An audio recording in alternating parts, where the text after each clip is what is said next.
Mirëmbrëma të nderuar teleshikues, ju flas nga studio emisionit Opinion si çdo të njëjtën në orën 21, në një emision tashmë të anoncuar, në një emision I cili është vijimi I emisionit të një javë parë dhe që lidhet me ngjarjet e marsit, me ngjarjet tragjike të marsit të vitit 1997 në Shqipëri. Një emision I cili nuk po synon që të hedh dritë ose të paktën nuk do të arrijë do të hedh dritë mbi gjithë atë që ka ndodhur në mars 97, por që I kthen edhe një herë në vëmendjen tuaj në një rend kronologjik të gjithë atë që ka ndodhur në mars 97, duke ballavaquar qëndrimet ose opinionet, por dhe kujtimet e protagonistëve shpeshherë kundërshtar të atyre ditëve. Emisionin e parë ju e keni ndjekur të njëjtën e kaluar, ishte një emision që fillonte me krizën ose me momentin e fundit të ulëzimit të piramidave në tetorin e vitit 1996 dhe u mbyll me mbasditën e 28 shkurtit 1997. Një emision I cili ka trajtuar një pjesë të madhe të kurvës së piramidave në Shqipëri, kurbe e cila në një mënyrë ose në një tjetër solli ose provokoi ngjarjet tragjike të marsit 1997. Emisioni I sotëm,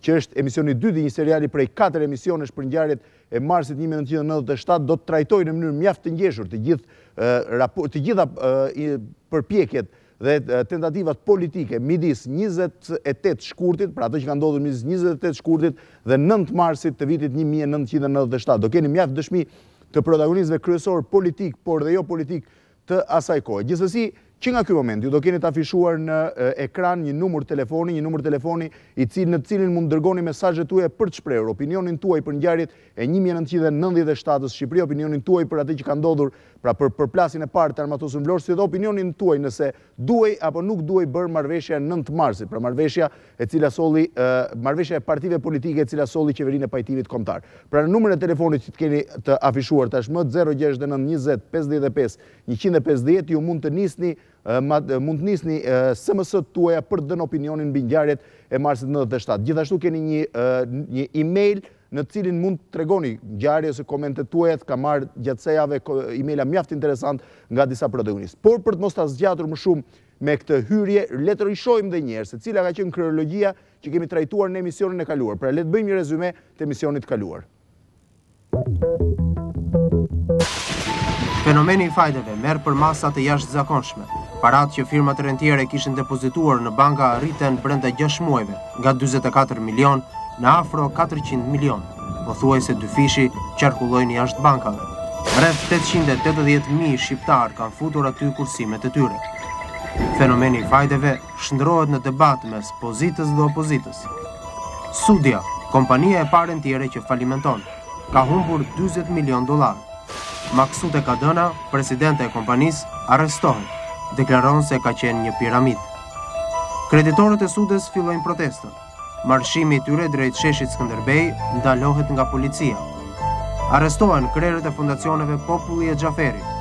Aktiviteti I tyre mbyllet, ju bllokohen afro $270 milion. Protesta në Lushnjë dhe Berat për mbylljen e fondacioneve. Forcat e policisë tërhiqen. Digjet Bashkia e Lushnjës, një pjesë e Vlorës dhe e Korçës.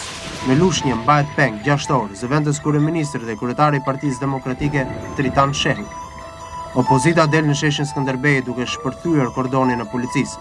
Protesta zgjat disa orë. 10 parti opozitare të gjithë spektrit politik krijojnë në selinet të përdnjekurve në Tiranë Forumin për Demokraci. Drejtues të tij qenë Fatos Lubonja, Kurt Kolla dhe Daud Gumeni.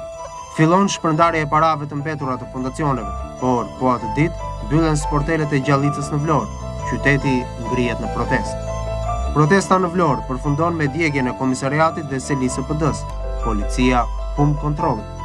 Forcat speciale dhe vullnetarë që kanë shkuar në Vlorë për të shtypur protestën përfundojnë në rrebeshin e gurve, ku mbasin kontrollin dhe largohen.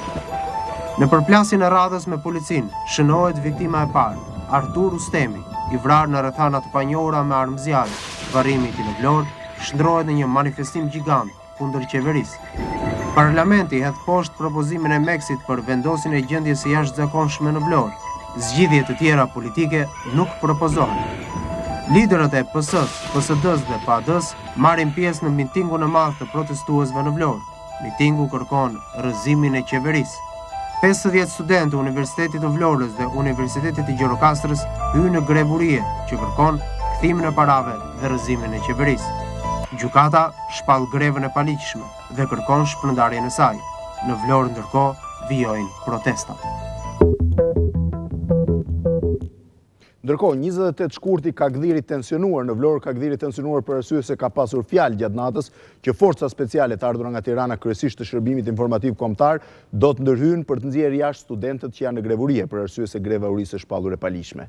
Ka një tensionim, ka një mbledhje të madhe njerëzish rreth godinës së Universitetit të Vlorës, por nga ana tjetër qeveria mazhoranca ka kërkuar një mbledhje urgjente të parlamentit për mbrëmjen e 28 shkurtit. Është kjo ditë kur nga 55 studentët vlonjat që ndodhen në grevurie, një grup prej tyre niset në drejtim të Gjirokastrës për të solidarizuar me disa studentë dhe nxënës shkollave të mesme që kanë hyrë gjithashtu në një grevurie duke kërkuar paratë e humbura në piramidat. Grupi i studentëve vlonjat, janë rreth 6 studentë në mos gaboj, ndalohet në Ballsh nga forcat e policisë dhe kthehet mbrapsh.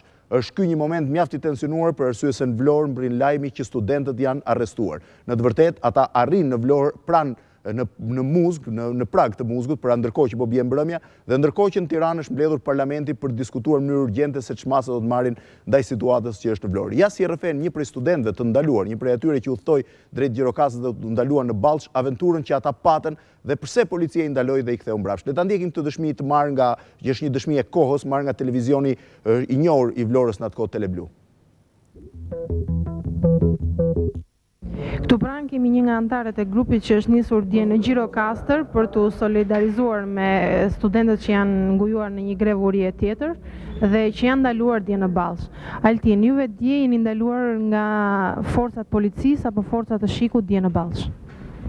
Ne dje në qytetin e Ballshit jemi ndaluar nga komisariati i policisë rrethit të Mallakastrës dhe në kohën që na merrin në pyetje ka qenë në prezencë drejtori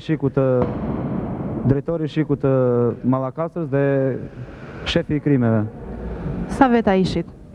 Ishim 7 veta me gjithë 2 intelektualet që na shoqëronin. Arsyeja pse u ndaluan? Është akoma nik biles, ne jemi shumë të indinjuar për të ditur arsyeën pse na kanë ndaluar. Ju ke shtrejtuan? Studentat jo, ndërsa njëri nga shoferat po. Në momentin e futjes policëve në makinat tona, njëri nga shoferët e kanë qelluar me plumb dhe i kanë ngrisur xhaketën. Dokumenta se ndesh kishit me vete ju janë mbajtur apo?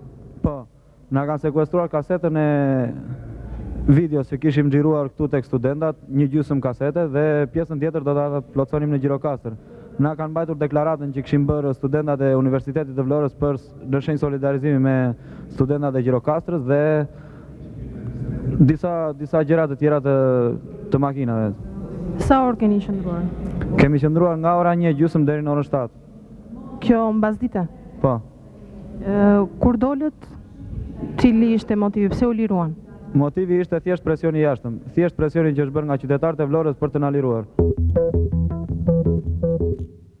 Në të vërtetë është diçka më herët se sa ora 8 e mbrëmjes kur grupi i studentëve kthehet, ndërkohë grupi i studentëve që ishte ndaluar në Ballsh kthehet ndërkohë në Vlorë dhe duket sikur situata qetësohet përpara universitetit ku disa mijëra protestues ishin mbledhur për të protestuar si dhe të bërë presion për lirimin e studentëve të bllokuar në Ballsh. Nga ana tjetër në Tiranë ka nisur punimet e jashtëzakonshme, një seancë e parlamentit e cila synon që të gjejë një zgjidhje për uljen e tensionimit të situatës në Vlorë dhe për gjetjen e mjeteve që do t'i nxirrin studentët nga greva urisë. Sidoqoftë është ky moment, pra është rreth orës 20 të datës 20 të mbrëmjes të datës 28 shkurt 1997, ku fillon një nga enigmat më të mëdha. Një nga enigmat më të mëdha të ngjarjeve të 1997-s dhe momenti i parë i shkëndijës që çoi më pas në hapjen e depove dhe në ngritjen e shumë qyteteve të jugut të Shqipërisë në protesta të armatosura. Çka ndodhur pra rreth orës 8 të mbrëmjes të datës 28 shkurt në periferinë e zonës rreth Universitetit të Vlorës dhe më tutje. Një grup njerëzish, një grup e ndej pa identifikuar, deklaroi që një furgon i bardh pa targa ka shkuar në drejtim të selisë të studentëve për të hyrë dhe për të nxjerrë jashtë studentët. Në përplasje sipër me një nga rojet e godinës, ata kanë ngulur thikën rojes, pra një roje rreth 16-17 vjeçar, dhe pastaj janë kthyer sërish në furgon dhe janë drejtuar në drejtim të shikut. Të paktën kjo është, tash e them Naja, kjo është ajo që lindi në atë moment, ka një konfuzion, pjesa më e madhe e njerëzve djekin thirrjet tek shiku, pa ditur se kush i bënte këto thirrje dhe a ishte apo s'ishte i vërtet furgoni i bardh që kishte shkuar t'i provokonte. Por për të hyrë më mirë në atmosferën e ngjarjes, le të ndjekim një dëshmi të Albert Shytit, njërit prej krerëve të protestave në Vlorë, protestave faqësore në Vlorë, i cili ndodhet pikërisht në periferi të qytetit të godinës të Universitetit të Vlorës dhe që ndjek atë që po ndodh. Sipas Albert Shytit, provokimi kishte filluar pak më parë, por ai u fashit për disa orë për të vazhduar më pas. Le të ndjekim dëshminë e tij. Më kujtohet që kemi qenë duke pritur bashkë me dy miqtë e mi, pedagog, njëri tek shkolla industriale, Mjalla Qargjiri, edhe tjetri një oficer i nderuar i Marinës Shqiptare, Dionis Sandoni, te Barosi, me një pjesë tjetër studentësh, 2-3 studentë të tjerë, dhe me këta po prisnim që të vinin njerëzit. Ndodh një organizim spontan i asaj që pritej për të shkuar te shiku.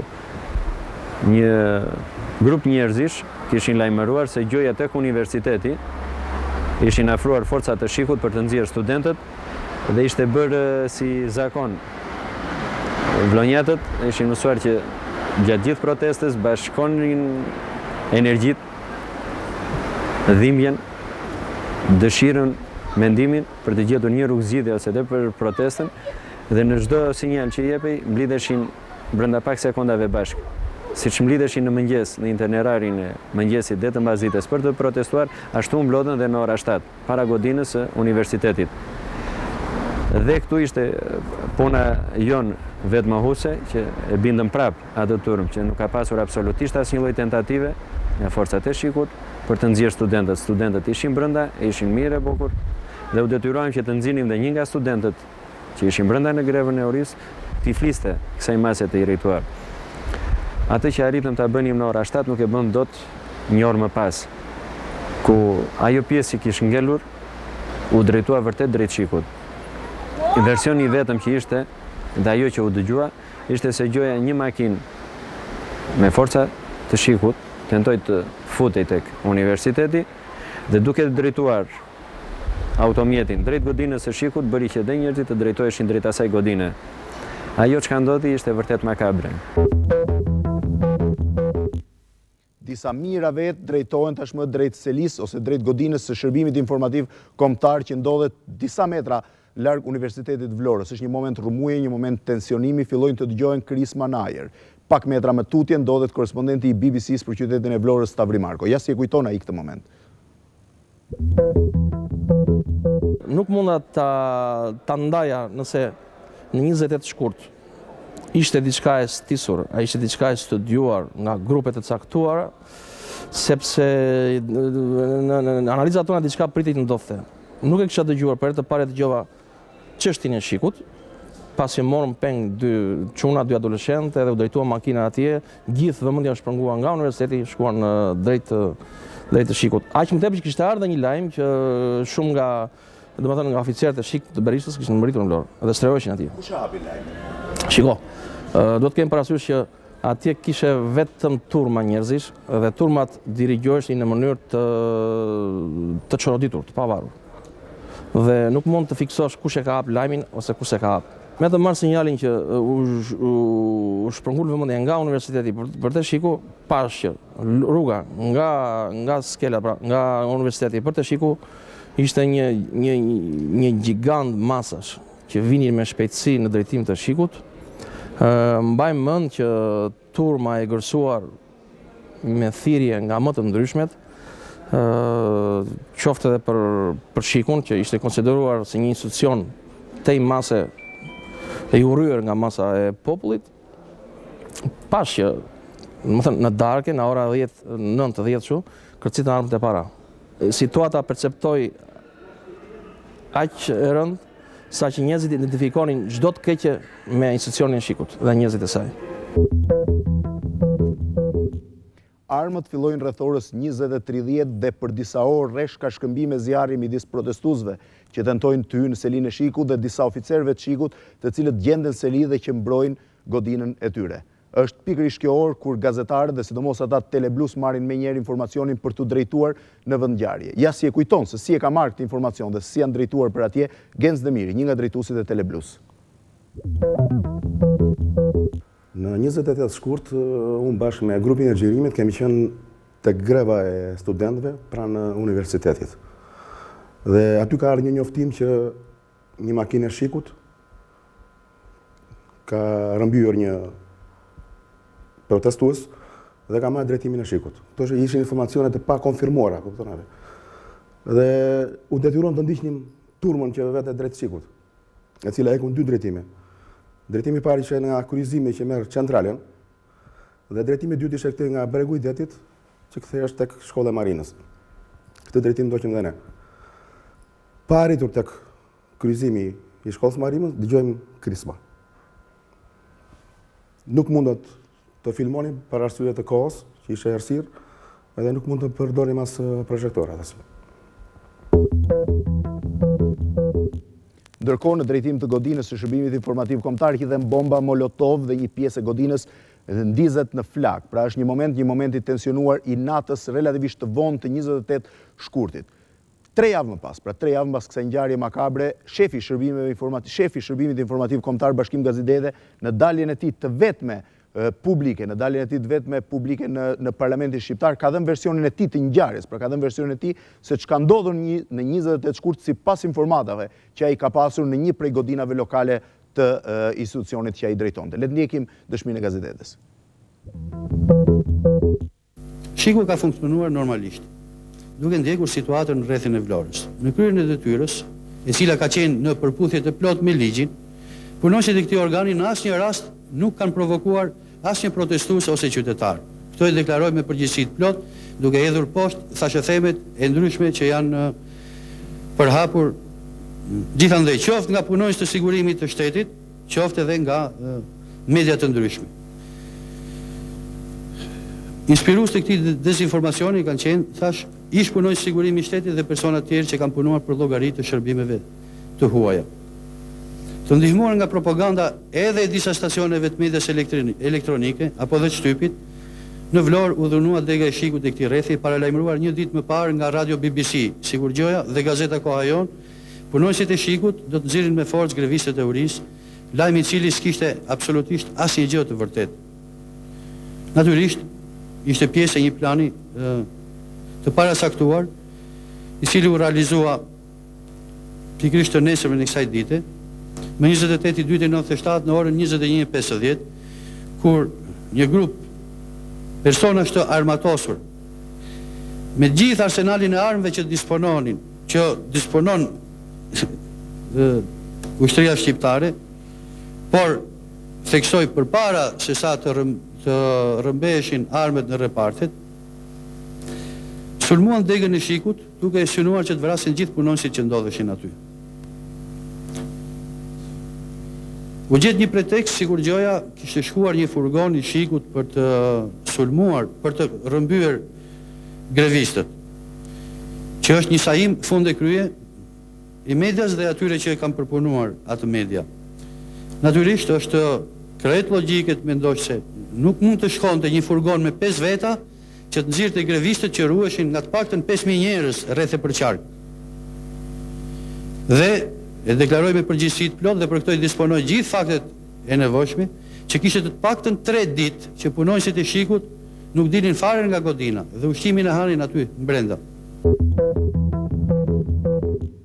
Është nata e vonë e 28 shkurtit kur në Parlamentin Shqiptar vijojnë debate të tensionuara, madje një pjesë e deputetëve ju bëjnë thirrje kolegëve tyre, deputetëve të rrethit Vlorës që të shkojnë në Vlorë qatë natë për të qetësuar situatën dhe për të bërë thirrje elektoratit. Me sa duket një ide e pamundur për arsye të zhvillimeve që kishte marrë Vlora. Pikërisht në sallë, ndërkohë që diskutonte, ministri i mbrojtjes i Shqipërisë, Safet Xhulali, thirret nga sekretaria e Parlamentit për të dalë jashtë. A i kërkohet në telefon urgjent nga shefi i shërbimit informativ kombëtar Bashkim Gazidede. Bashkim Gazidede i kërkon Safet Xhulalit ndihmë, i kërkon një helikopter për dërguar forca speciale ose forca shtesë për të ndihmuar oficerët e shikut të rrethuar brenda selis. Ja si kujton në një debat rreth 6 muajve më vonë, Safet Xhulali këtë komunikim të tij me Bashkim Gazideden.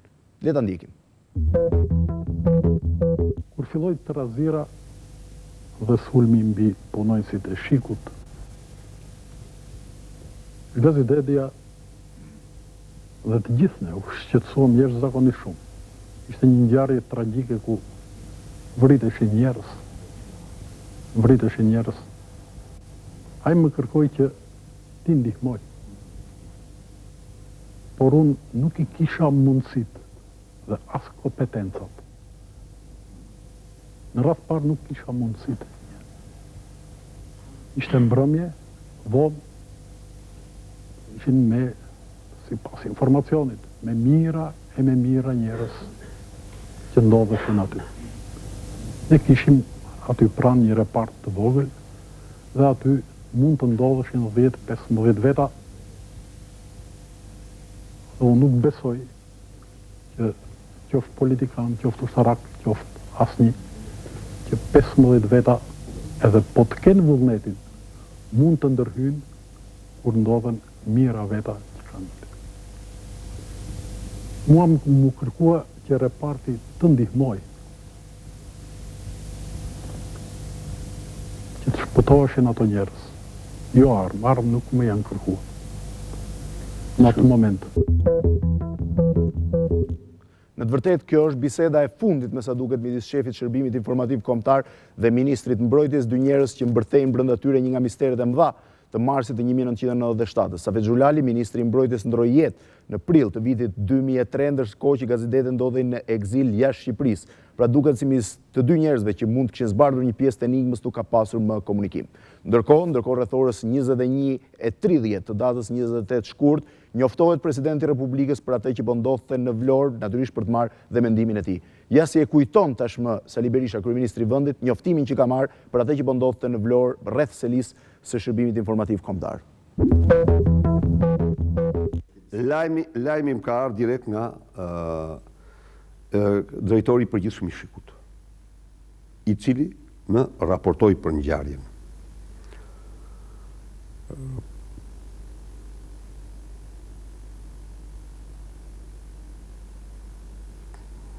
Ka patur një pothuajse një revolt brenda shikut dhe ka patur një vendosmëri të madhe që t'u shkohet shokëve të tyre ndihmë për t'i nxjerrë nga rrethimi.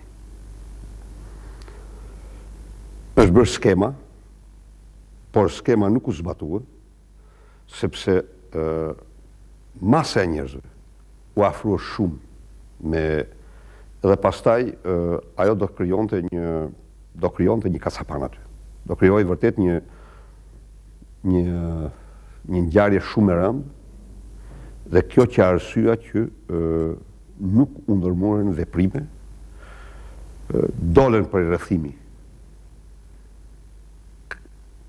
4 ose 5 prej tyre, vlonjatët i mjekuan, i mbrojtën, i shtrehuan dhe më vonë janë tërhequr. Në kushtet kur nuk mund të kishte një ndërhyrje më me helikopter të forcave speciale, duket se vetmja shpresë ishte ndihma që mund t'ju jepte oficerëve të shikut, të mbyllur tashmë në godinë të rrethuar nga të gjitha anët nga një numër i pafund njerëzish, disa mijëra vetë, ndihma që mund t'i jepnin repartet e marinës që ndodheshin fare pranë godinës së shikut. Pikërisht për këtë kryeministri i vendit i kërkon ministrit mbrojtjes Safet Xhulali që të ndërhyjë pranë komandantit të flotës për të gjetur një mundësi shpëtimi, për të gjetur një kanal nga i cili mund dilnin oficerët e rrethuar të shikut ose një mundësi për të qetësuar turmën që kishte filluar tashmë të hynte në kadet e para të godinës. Ja si e kujton Safet Xhulali në të njëjtin debat, në një nga shfaqjet e vetme të tij në publik mbas 1997-s, një debat të 14 shtatorit të vitit 1997, tentativën që ai bëri për të lidhur me komandantin e flotës Zhupanin në Vlorë. Lidhem me distriktin detar dhe më del në telefon komandanti i flotës detare Edmond Zhupani. I them si mund të shpëtohen ata njerëz, sepse janë njerëz. Thot që është e pamundur, në repart ndodhen 10-15 veta. Është natë, atje vazhdon luftimi dhe nuk kam asnjë mundësi për t'i ndihmuar. I thash, ju jeni të gjitha aty janë vlonjat. Repartin e shikut e keni afër. Mundohuni t'i nxirrni jashtë duke përfituar nga errësira. Është e pamundur tha ta afrohesh. Shkoni të pa armatosur dhe dilni në ballë të turmës atje. Si usharak që jeni, ata do të kenë respekt për ju. Dhe thoni që mos shkaktoni viktima. Mos shkaktoni viktima. Është e pamundur.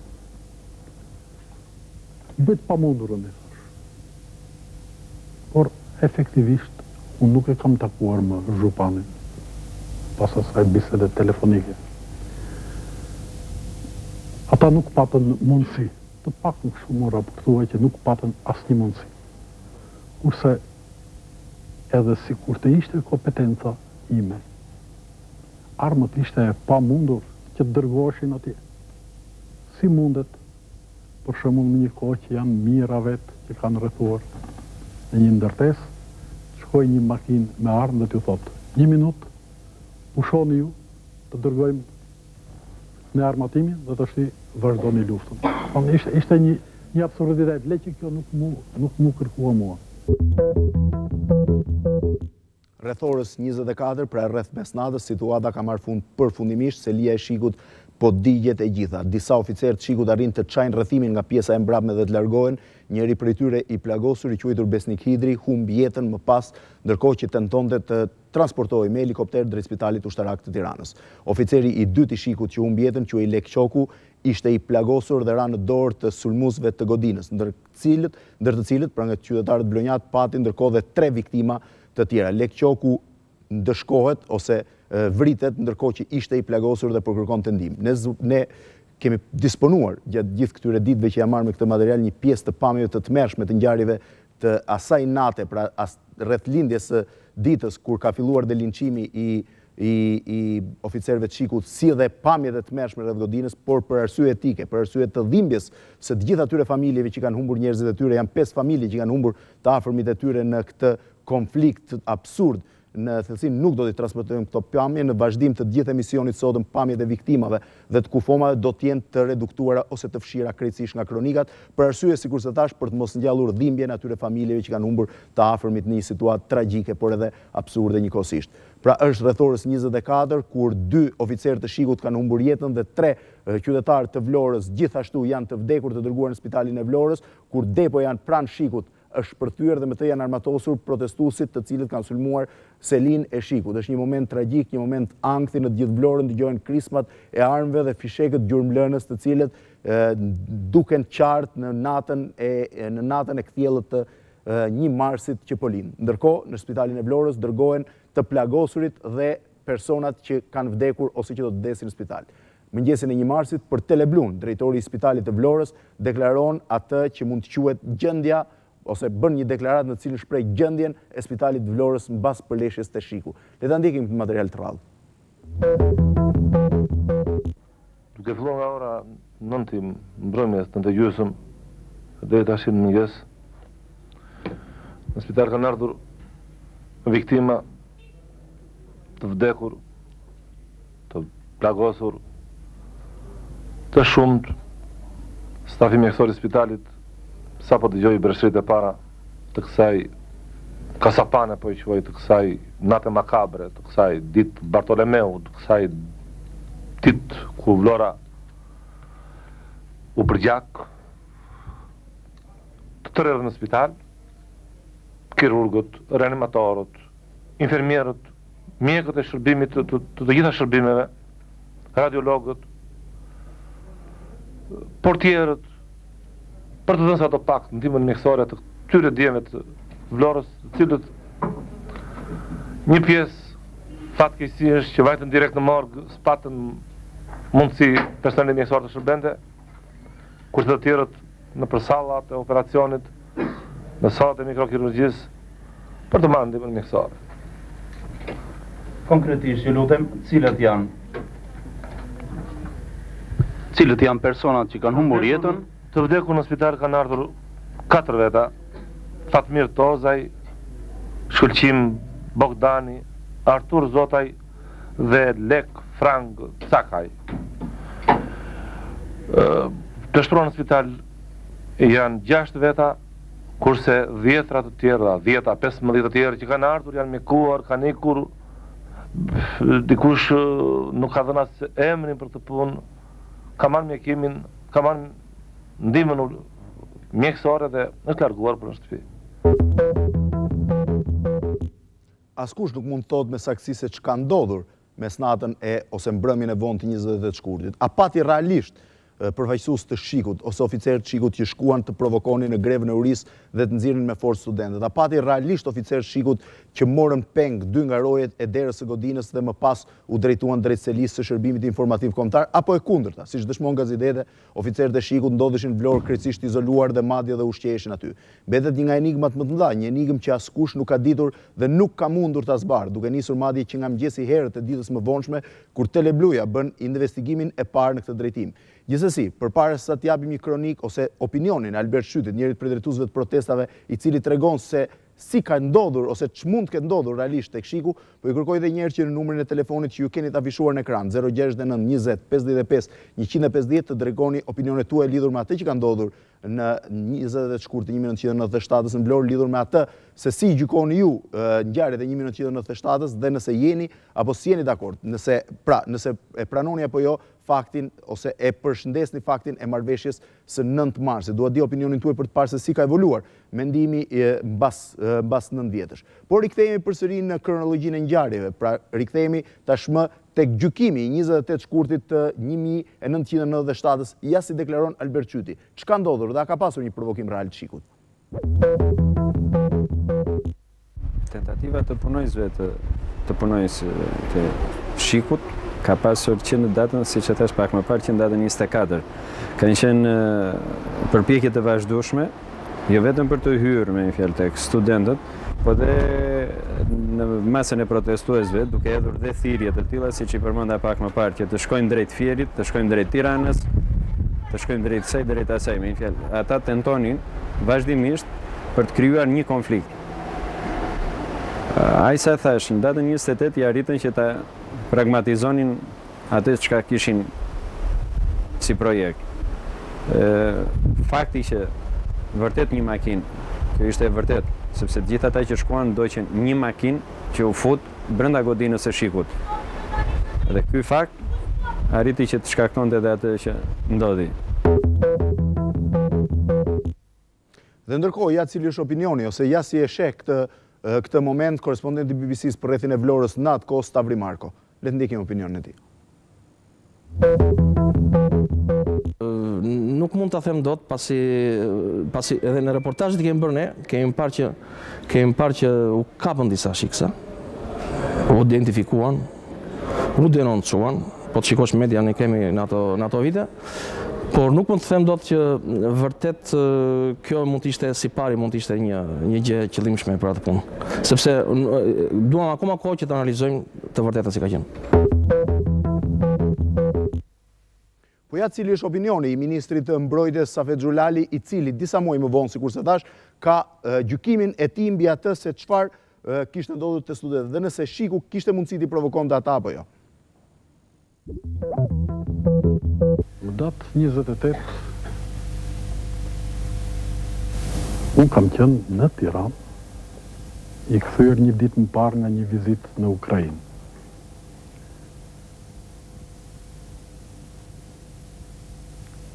Një natë më parë, parlamenti diskutoi për problemin e Vlorës.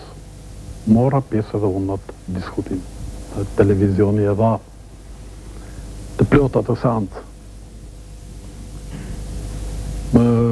Mbrëmjen e 28 marsit filluan të rrezirët. Unë nuk kam qenë personalisht në Vlorë, por unë besoj, vetëm besoj, po jam i bindur, që në atë moment askush nuk i ka provokuar nga shteti studentët e Vlorës. Kishte shteti interes ta acaronte krizën. Shteti kishte interes ta zgjidhte krizën. Krizat zbutej, gjente zgjidhje, kështu që unë nuk besoj për atë ngjarjen e furgonit. Pjesëmarrësit dhe ata që kanë qenë aty më pas leti zbardhin ato punë, por politikisht, unë e them, asnjë interes nuk kishte shteti ta acaronte një gjë të tillë. Por, sikur se thash pak më parë, kjo dilemë ka shqetësuar një pjesë të madhe të mediave, një pjesë të madhe të gazetarëve, duke nisur që nga mëngjesi i të nesërmes së asaj dite, pra ditës së ngjarjes. Ja si e kujton, ose ja si ka pyetur Telebluja, si ka bërë një pyetje të ngjashme, pra për identitetin e atij personit plagosur nga shiku, drejtorit të Spitalit të Vlorës, që mëngjesin e 1 marsit në konferencën e shtypit të spitalit. Thuhet se është plagosur dhe roja i universitetit. Është paraqitur një rast i tillë? Nuk e di, thash vetëm ata emra që përmenda unë. Thonë vlonjatët e ndershëm, vlonjatët e mirë, vlonjatët që u shërbejnë njerëzve që mund të kenë dhe të tjerë. Po aktualisht këtu në Vlorë, në spitalin tonë kanë ardhur këta që përmenda unë, janë edhe 10 veta, 12 veta, apo 15 që kanë ardhur, janë mjekuar, janë qepur, janë observuar këtu me orë dhe në orët e mëngjesit ata janë larguar për shtëpitë e tyre, me dhëmbjen, me lotë. Unë këtu kam personelin tim 20-30 vjeçar që shërbejnë në këtë spital dhe i kam përcjell këto drama sot me lotë, me dhëmbje, me humanizëm. Çfarë mund të flas më shumë se kaq? Shqetësim natyrisht. Si djem të këtij qyteti, edhe njëri bim apel këtij shteti që ta mbrojë, se Vlora është jona.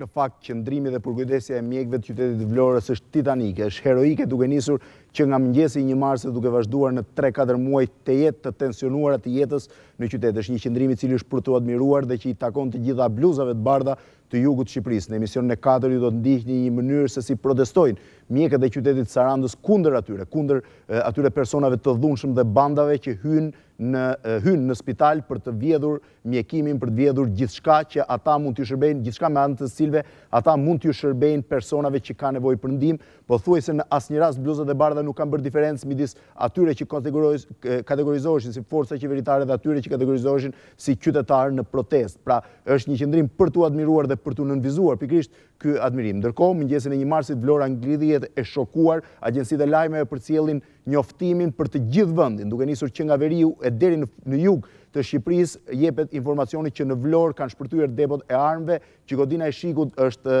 marrë, është djegur dhe 2 prej oficerëve të saj janë vrarë. Le të ndjekim imazhet e godinës së djegur të shikut nga një filmim i kohës.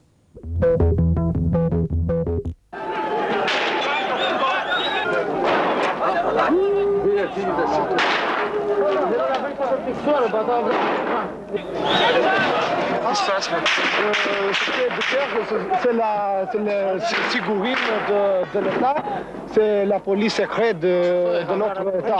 J'étais dans le premier que sont entrés et 2 personnes sont tuées de mes pieds. Venez. Ah non.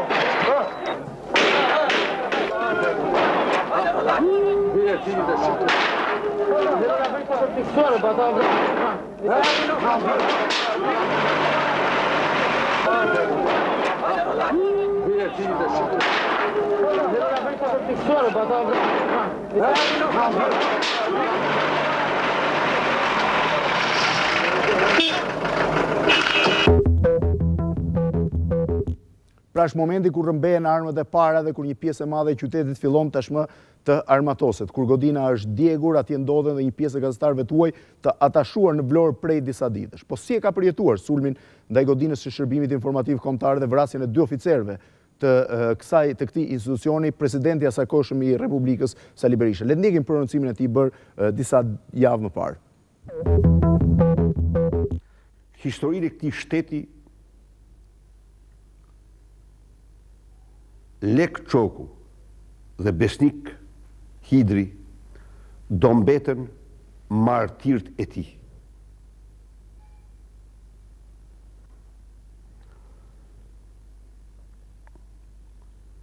Por edhe në ato momente, që jam shumë i sinqert, jam përpjekur që të zvogloj pasojat e atij akti. Sepse kishte mundësi përgjigje tjetër, mirë po fakti aty ishte turm. Një turm njerëzish të manipuluar nga një grup terroristësh. Kjo është ajo se si unë e kam përjetuar një nga ngjarjet më tragjike të vendit. Ndërkohë, fillon dhe varrimi i viktima. Gjithë qyteti Vlorës niset në varrimin e 3 personave të vrarë gjatë sulmit ndaj godinës shërbimit informativ kombëtar, ndërsa trupi i Lek Çokut çohet në familjen e tij, në vendlindjen e tij, ku varroset me një ceremoni që ka bërë xhiron e botës përmes pamjeve të Euronewsit. Baba i tij deklaron që djalin tim nuk e ka vrarë Vlora dhe se po t'ishte nevoja për të luftuar për këtë vend, do të luftoja për krah vlonjatëve dhe të gjithë bashkombasve të tjerë. Ndërkohë, sikur se thash, në Vlorë varrimi i 3 viktimave të sulmit ndaj 3 personave të vrarë në sulmin ndaj godinës shërbimit informativ kombëtar është një ceremoni shumë e madhe ku marrin pjesë pothuajse të gjithë qytetarët. Le ta ndjekim pa koment këtë procesion varrimi që duhet datojë në datën në mëngjesin e datës 2 mars.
Ndërkohë, duke nisur që nga data 1 mars në vazhdim, madje që natën e vonë të 28 shkurtit ose midis 28 shkurtit dhe 1 marsit, në një pjesë të madhe të qyteteve të jugut, sidomos ato që shkojnë në aksin që nga Vlora deri në Sarand, hapen depot e ushtrisë. Sulmohen depot e ushtrisë, armatoset një pjesë e madhe e popullatës së vendit, si dhe një grupime të caktuara njerëzish fillojnë të marrin dorë kontrollin e qytetit. Po pse u hapën depot dhe si u hapën ato?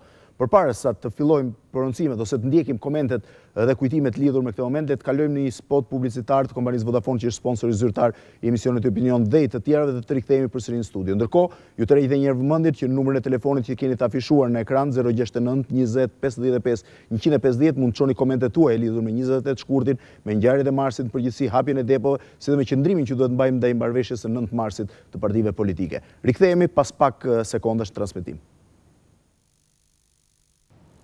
Pra jemi rikthyer përsëri në transmetim në këtë emision për ngjarjet e marsit 1997, ngjarjet tragjike të pranverës së vitit 1997, jemi në serinë e dytë të një cikli prej 4 emisionesh që bën fjalë ose që tregon kronologjinë e ngjarjeve patentuar natyrisht të zgjidh misterin, një nga misteret më të mëdha ndoshta të historisë së shtetit shqiptar. Jemi pra në datën 1 ose 2 mars, në këtë kohë ndërmjet midis 1 dhe 2 marsit, kur depot fillojnë të hapen në të gjithë vendin, në jug të vendit, sidomos në aksin nga Vlora deri në Sarandë.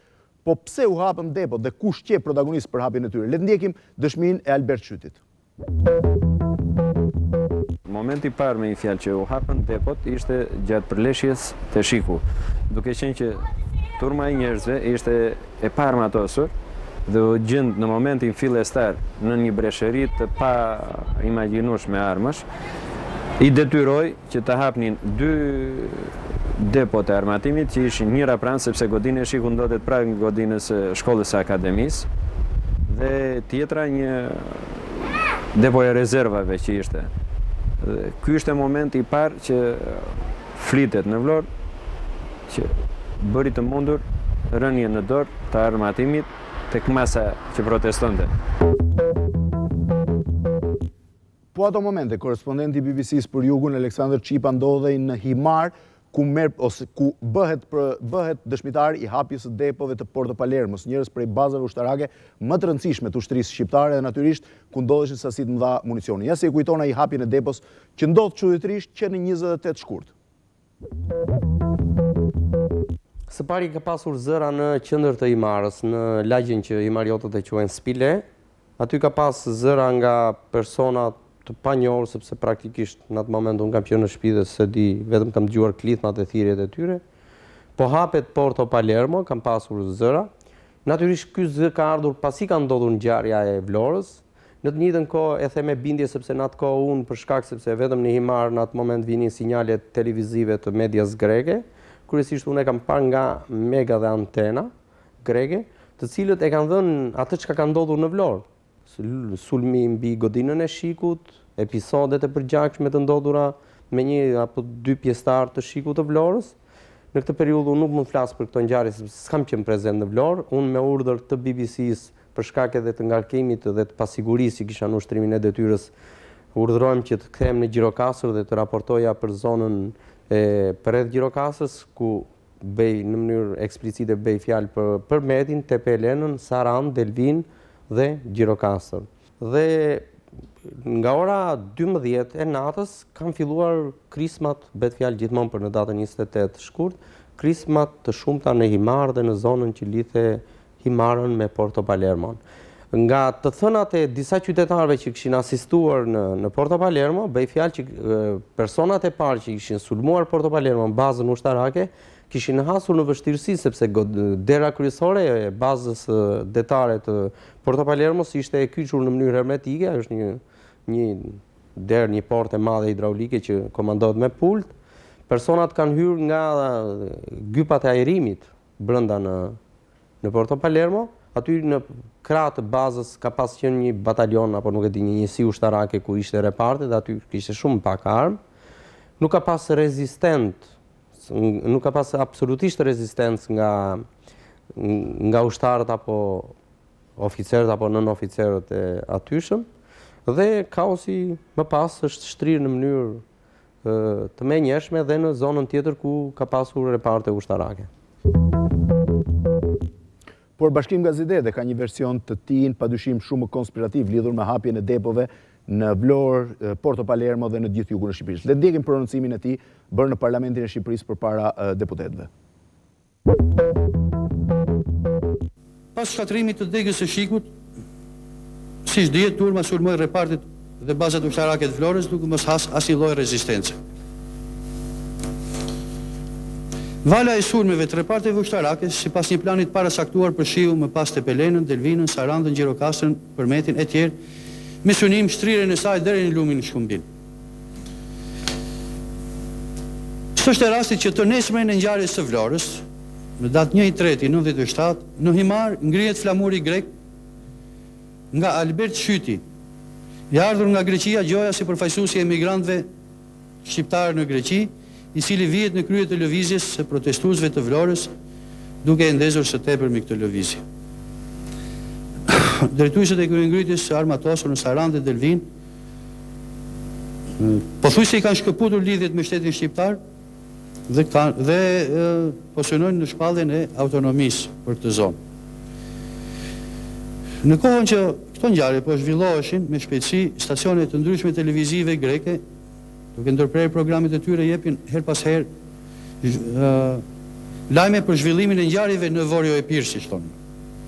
Në kronikat e tyre gazetarët shprehin: luftëtarët Vorjo e Pirot çliruan Vlorën, pastaj Tepelenën, Sarandën, Delvinën. Pastaj njëkohësisht paralajmëronin se cilës krahin apo rrethi i kishte ardhur radha për të çliruar, në thonjse.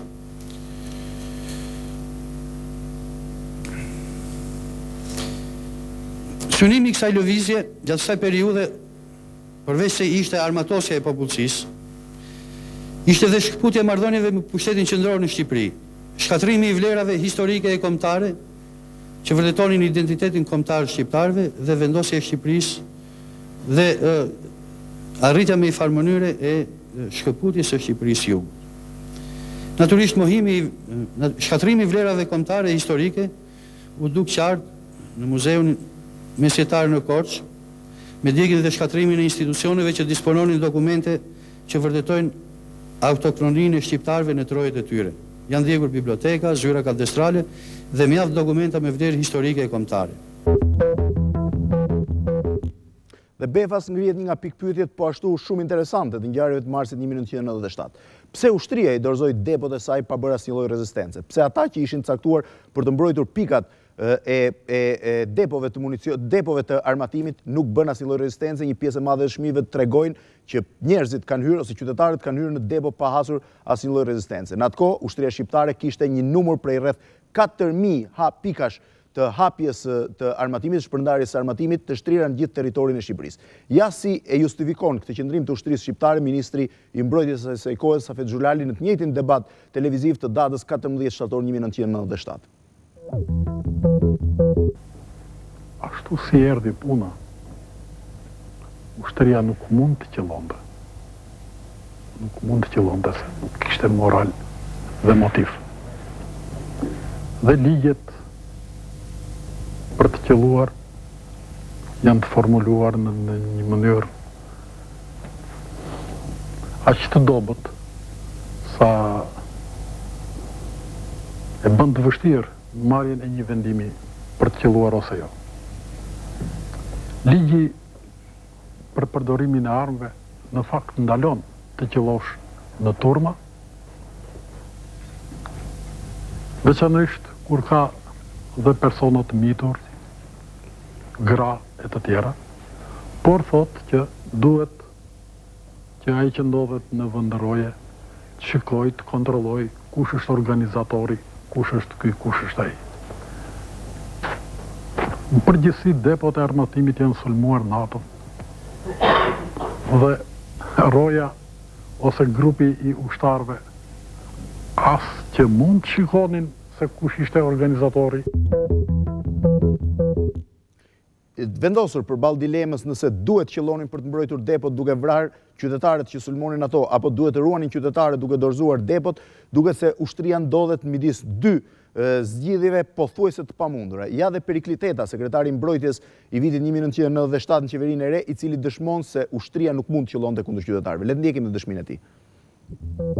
Juve me datën 2 i keni dërguar o me 2 o me 3 një informacion komandantit përgjithshëm dhe i thoni, ku i thoni vjedhjet që janë bërë në Vlorë, dhe i thoni nuk dha murdhër për të qelluar sepse ishte turm me grave fëmijë, nëse kujtohet një informacion e tillë që i keni dërguar. Kanë ardhur grave fëmijë. Prandaj, ushtria që njofun, ushtria në të cilën unë jam rritur që fëmijë, nuk qellon kundër grave dhe fëmijëve me të dashur. Dhe bëri shumë mirë që nuk qellon. Ndërto duket se janë harruar në greven e tyre turistë studentët, të cilët kanë qenë dhe protagonistët e gjithë asaj që ka ndodhur. Ata ndodhen ende në godinën e universitetit duke ndjekur përmes valve të televizionit shqiptar lajmin për atë që ka ndodhur tek shërbimi informativ kombëtar pikërisht qytetin e Vlorës. Le të ndjekim këtë kronikë marrë nga Telebluja. Tashmë janë identifikuar. Ata janë Fatmir Toza e 32 vjeç, Artur Zota e 15 vjeç, Shkëlqen Bogdani 30 vjeç, Lek Françukaj 33 vjeç. Po 15 vjeç që e Kuvendit Popullor njofton në gjithë deputetët se sot ditën e shtunë në ora 11, parlamenti do të mblidhet në salë.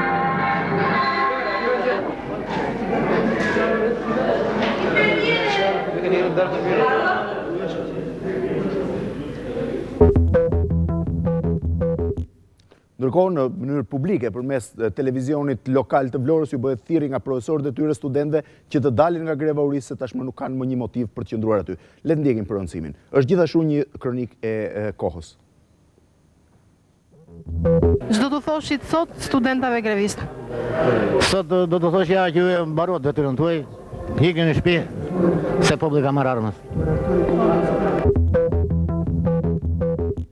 Ndërkohë duket se në qytet gjendja po del krejtësisht nga situata, po del krejtësisht, po degeneron në një kaos që është shumë e vështirë të kontrollohet, madje edhe ata që njihen si krerët e protestës, që kanë tentojnë një lloj organizimi, duket se e kanë mjaft të vështirë që të vënë nën kontroll situatën. Në një nga këto dalje në publik, ndërkohë që njerëzit, pjesa më e madhe e njerëzve janë të armatosur dhe kanë filluar të qellojnë në ajër, një pjesë tjetër kanë filluar të plaçkisin dyqanet e periferisë dhe dyqanet në qendër të qytetit. Albert Shyti bën thirrje që armët të shmangen, është një thirrje e dëshpëruar që padyshim nuk mund të gjej më mbështetje. Le të ndjekim këtë kronik gjithashtu të kohës. Faqja dhe fytyra e demokracisë së vërtet, të lirisë së vërtet, të cilët do të ngelen të pararuar në zemrat tona. Të kërkoj të gjithë juve fuqishëm, të largojmë armët nga duart tona, dhe do të pyesja, a nuk është i mjaftueshëm qarku që shtel udhërim sot? A duhet të derdhim ndjek tjetër? A duhet të bëjmë kurrë për Sali Berishën? Atëherë të largojmë të gjithë armët. Breshëria e fundit e armëve do të jetë lënë në Babic, në përcjelljen që do të bëjë vetëm me tan. Pasi nesër mund të jem unë ai që mund t'i shoqëroj, apo dikush tjetër. A duhet të japim akoma gjak?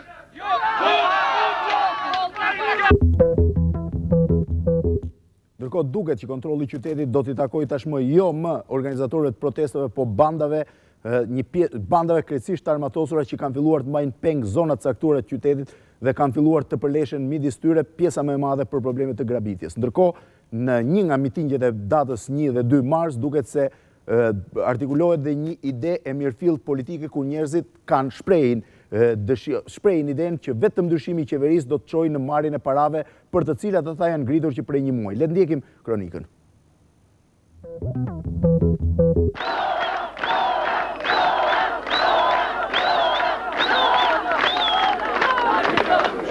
Ashtë dihet nga të gjithë, Sali Berisha nuk ka rrugë tjetër, veç atë të dorëzimit. Ne ju bëjmë thirrje të gjithë shokëve tanë, sepse me dorëzimin e qeverisë dhe krijimin e qeverisë teknike do të realizohen kërkesat tona dhe marrja e parave 100%.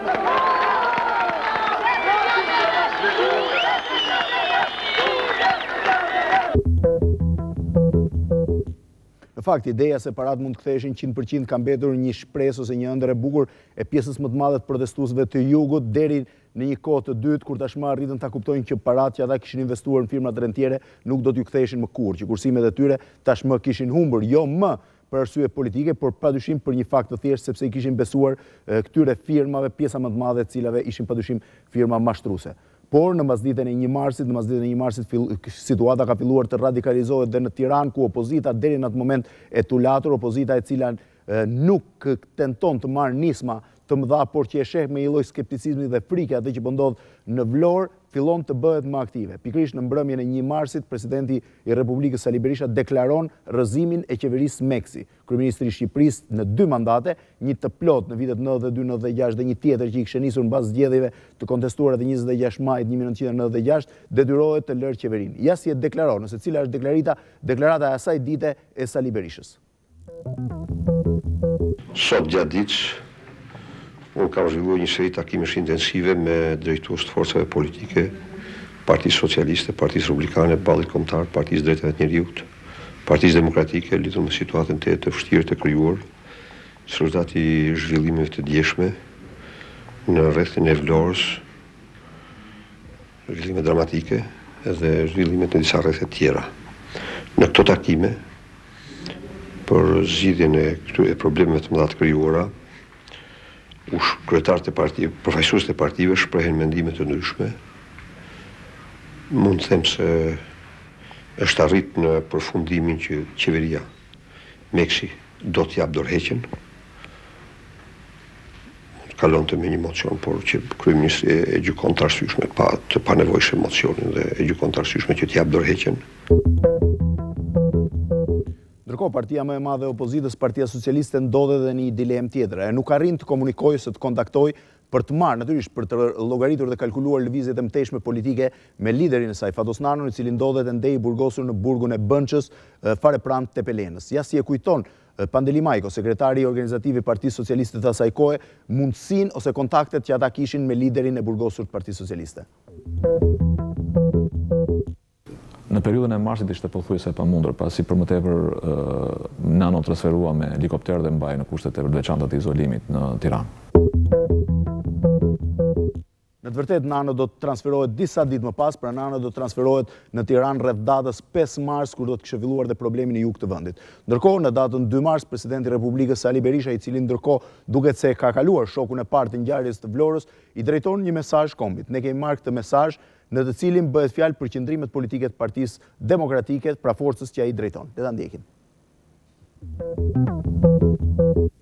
Të dashur qytetarë dhe qytetarë shqiptar, vëllezër dhe motra, me këtë mesazh dëshiroj të njoftoj shqiptarët në Shqipëri dhe kudo që janë, si dhe mbar opinionin ndërkombëtar, se mbrëm dhe sot një rebelim komunist i armatosur, i organizuar nga ish komunistët shqiptarë dhe ish policia sekrete shqiptare, në bashkëpunim me agjensi të huaja zbulimi, ka shpërthyer mbrëm në Vlorë dhe disa zona përreth. Janë dhunuar ligji, rendi kushtetues, jeta e qytetarëve, institucionet dhe integriteti territorial i vendit, duke krijuar kushtet për të zhytur Shqipërinë në një luftë civile. Këto grupe terroriste, pasi dogjen dhunuan institucionet shtetërore në një seri qytetesh, pasi terrorizuan popullsinë e Vlorës duke djegur e vrarë, janë vërsulur aktualisht qyteteve të jugut për të marrë pushtetin me forcën e armëve. Objekti i sulmeve të tyre kanë qenë njerëz të pafajshëm, bashkitë dhe komisariatet, janë thyrë burgje dhe janë armatosur vrasës dhe kriminalë ordiner, janë thyrë bangat dhe janë grabitur me qindra milion lekë, janë sulmuar shtëpitë e qytetarëve dhe dyqanet e tregtarëve me synimin e qartë të terrorizimit të popullsisë, bllokimit dhe marrjes pushtetit me dhunë. Rebel të armatosur komunist, të ndihmuar dhe financuar nga agjensi të huaja zbulimi, kanë filluar veprime luftarake për të përmbysur pushtetin dhe vendosjen e sundimit të tyre në të gjithë vendin. Shtabet e tyre në Vlorë dhe Tiranë, si dhe në qytete tjera, kanë formuluar listat e zeza dhe bërë projektet më ugërzeza për të varrosur përfundimisht demokracinë shqiptare. Në Vlorë dhe disa zona të tjera, nuk sundon me ligji dhe shteti, por terrorizmi dhe bandit të kuq. Ndërkohë, në 2 mars mbasdite, Parlamenti i Shqipërisë, i cili ka refuzuar në datën 11 shkurt që të vendoste gjendjen e jashtëzakonshme në Vlorë dhe në rrethinat e saj sipas propozimit të qeverisë Meksi, e merr në konsiderat propozimin e ri të qeverisë për vendosjen e gjendjes së jashtëzakonshme në të gjithë vendin, duke nisur që nga veriu e deri në jug. Sipas vendimeve pra të gjendjes së jashtëzakonshme, të gjitha forcat armatosura të Republikës së Shqipërisë vijnë nën komandën e shefit të shërbimit informativ kombëtar Bashkim Gazidede, i cili gradohet general, pra dhe merr komandën e përgjithshme të operacionit për të nështruar zonat ose qytetet në protestë, që nga ora 19, pra ora 7 e mbrëmjes, deri në orën 6 të mëngjesit, ndalohet qarkullimi i qytetarëve me përjashtim të një leje speciale dhënë nga komandanti i operacionit. Pra Shqipëria hyn në një fazë krejtësisht pa njohur, hyn në një situatë në të cilën nuk ishte qenë kurrë më që nga viti 1944, në gjendjen e shtetërrethimit. Pra, le të ndjekim ca imazhe të këtij shtetërrethimi, të ditës parë të këtij shtetërrethimi në qytetin e Tiranës.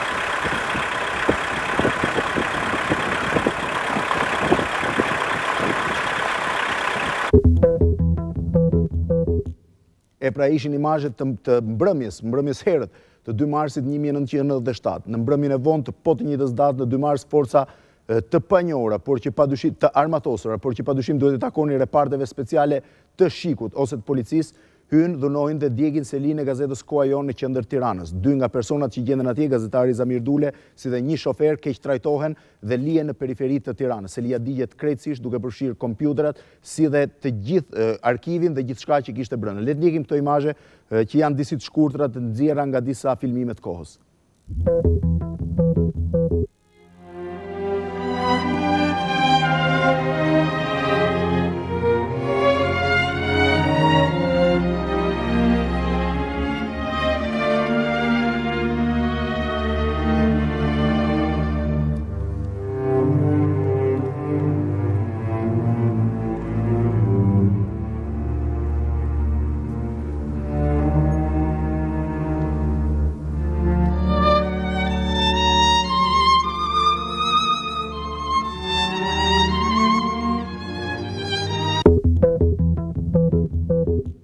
Por po me 2 mars mas dite ndodh diçka e papritur në qytetin e Sarandës. Një grup i armatosur njerëzish i mbuluar pra me kapuç në kokë dhe që nuk dihet thuajse cilët janë, sulmojnë bazën ushtarake detare të Sarandës, marrin peng anijet, ulin flamurin shqiptar të ngritur në to, si dhe të armatosur me Kalashnikov, fillojnë të qellojnë përpara kamerave të televizioneve greke duke deklaruar që kanë marrë tashmë në dorë qytetin e Sarandës. Ne kemi arritur të gjejmë nga kjo kronikë e kohës mjaft e publikuar ose mjaft e mediatizuar në atë kohë, vetëm disa sekonda të një televizioni gjerman.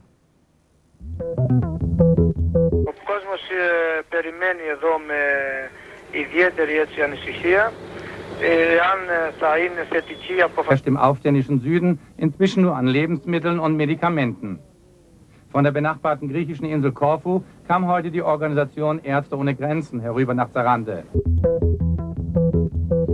Ndërkohë në qytet situata bëhet e tmerrshme, fillon të bëhet mjaft e rrezikshme. Vetëm 3 ditë më parë unë mora nga një student i asaj kohe, i cili ishte kthyer në qytetin e Sarandës dhe nuk po e përmend emrin e tij meqense ai nuk më shkruante në email që duhet të ta bënte publike, se si denigroi qyteti ose si degradoi gjendjen e qytetit brenda pak orëve, se si të gjithë përfaqësuesit e institucioneve shtetërore u larguan, si dhe vendi mbeti në dorë të bandave të armatosura me makina pa targa, të cilët filluan të terrorizonin qytetin dhe fjala luftë filloi të përmendej nga të gjithë. Pikërisht në këtë situatë mjaft të rënduar në datën 3 ose 4, unë nuk mund ta përcaktoj eksaktësisht, disa nga përfaqësuesit e shikut që ndodheshin në Sarandë ose që ishin transferuar nga Vlora në Sarandë, kapen peng nga njerëzit e revoltuar.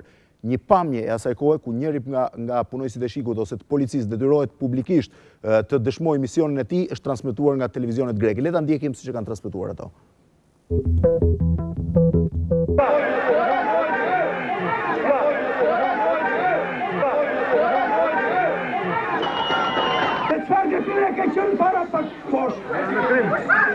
Ka marrur në Sarandë. Ka pasur para pakosh.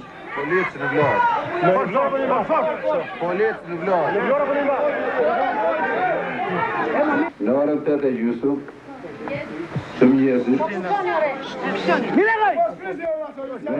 me shefin e policisë kriminale të Vlorës,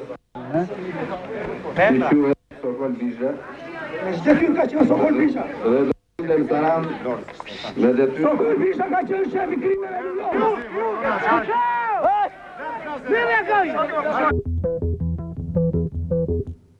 Por ndërkohë në Tiranë, sikur se thash, është vendosur gjendje e jashtëzakonshme dhe befas diplomacia ndërkombëtare tenton të gjejë një mediatim midis forcave kryesore politike.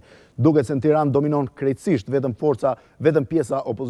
pjesa e pozitës. Opozita është e shpërndarë, është krejtësisht e pa koordinuar për arsye dhe të një presioni mjaft madh që ajo ka nga shërbimi informativ kombëtar dhe segmente të tjera të caktuara të shtetit, janë krejtësisht të shpërndarë dhe befas në orën 22 të mbrëmjes së datës 2 mars, Mariza Lino, ambasadori i Shtetit Bashkuar të Amerikës në Tiranë, Paolo Foresti, ambasadori i Republikës Italisë në Shqipëri, si dhe ambasadori zviceran, emrin e cilit nuk e sjell ndërmend mbas 9 vjetësh, ndërmjetësojnë një takim të 10 partive kryesore politike në Selin e ambasadorit italian Paolo Foresti në Tiranë për të gjetur një zgjidhje. Takimi zgjat nga ora 22 e 2 marsit deri në orën 1:30 të 3 marsit, por në mbarim Tima Rizalino, e cila vjen në Hotel Rogne në Tiranë, deklaron që palët janë ende larg gjetjes së një kompromisi të mundshëm, një kompromisi politik i cili do të devijonte ose do të shmangte kaosin në jug të vendit dhe do të jepte kahjes së protestës të popullore atje një kahje politike që mund zgjidhej me zgjedhje të parakoshme. Pikërisht pra këtë moment, ndërkohë Parlamenti i Shqipërisë ka shpallur, sikurse e thash, gjendjen e jashtëzakonshme. Ja se si e dëshmon Berisha pak 9 vjet më pas vendimin e tij për shpallur gjendjen e jashtëzakonshme. Pse e bëri këtë në atë moment të trazuar të marsit 1997? Gjendja e jashtëzakonshme vendosa sepse jam përpjek me çdo kusht të shmang një konfrontim civil. Dhe kam shmangur. Asnjë gjyqtar shqiptar nuk harron thirrjet për të vëshuar drejt Tiranës.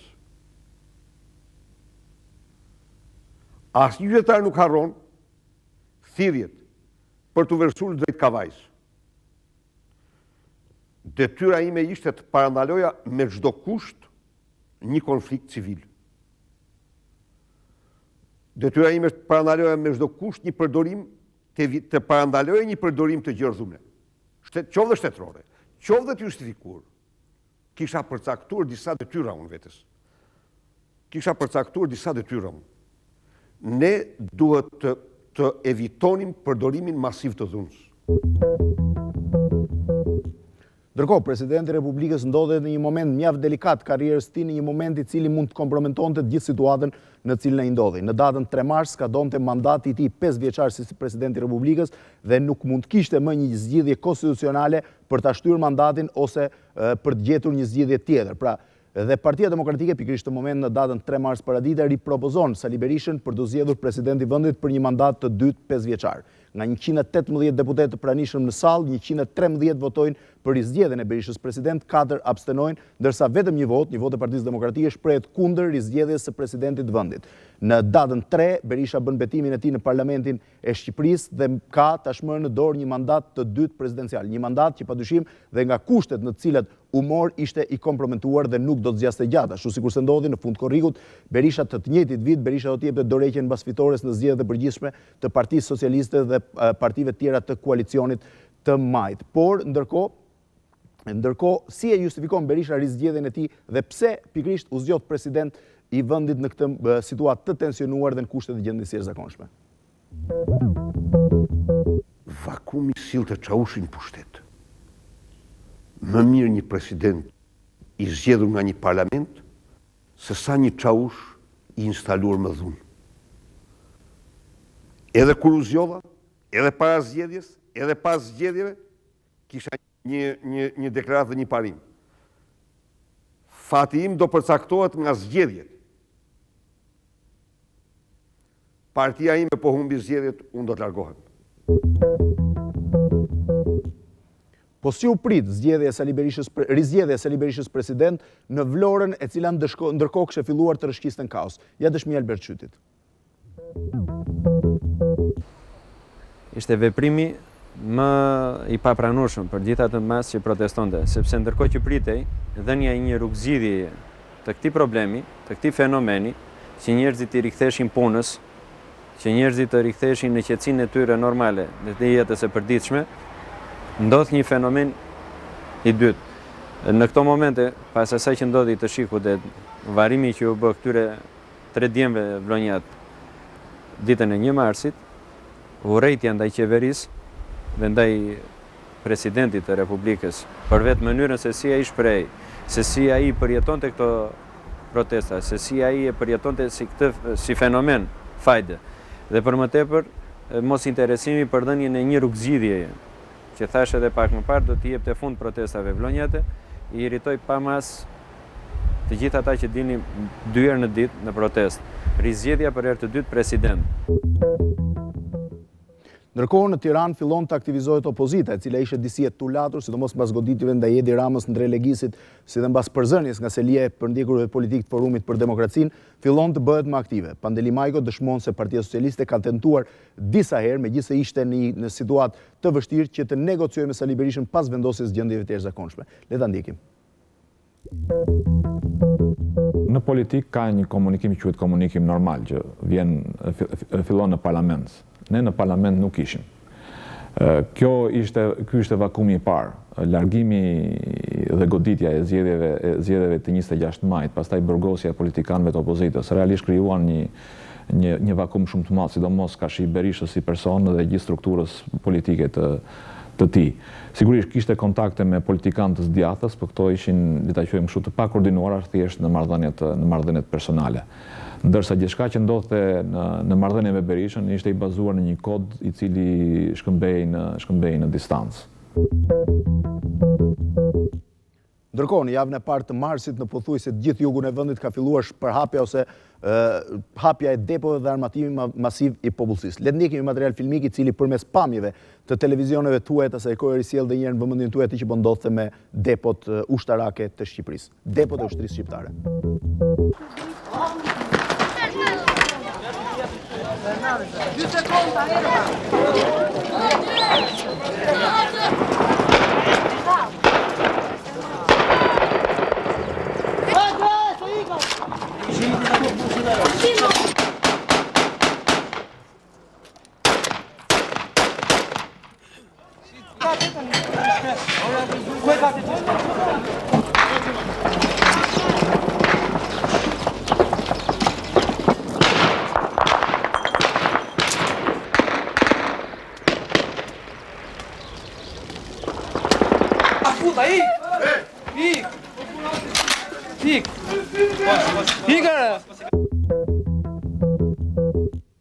Ndërkohë, në aventurën e rrezikshme me armët përfshihen jo vetëm të rritur, por edhe fëmijë dhe pleq. Le të ndjekim material filmik që i tregon të dyja këto kategori nga disa filmime të kohës.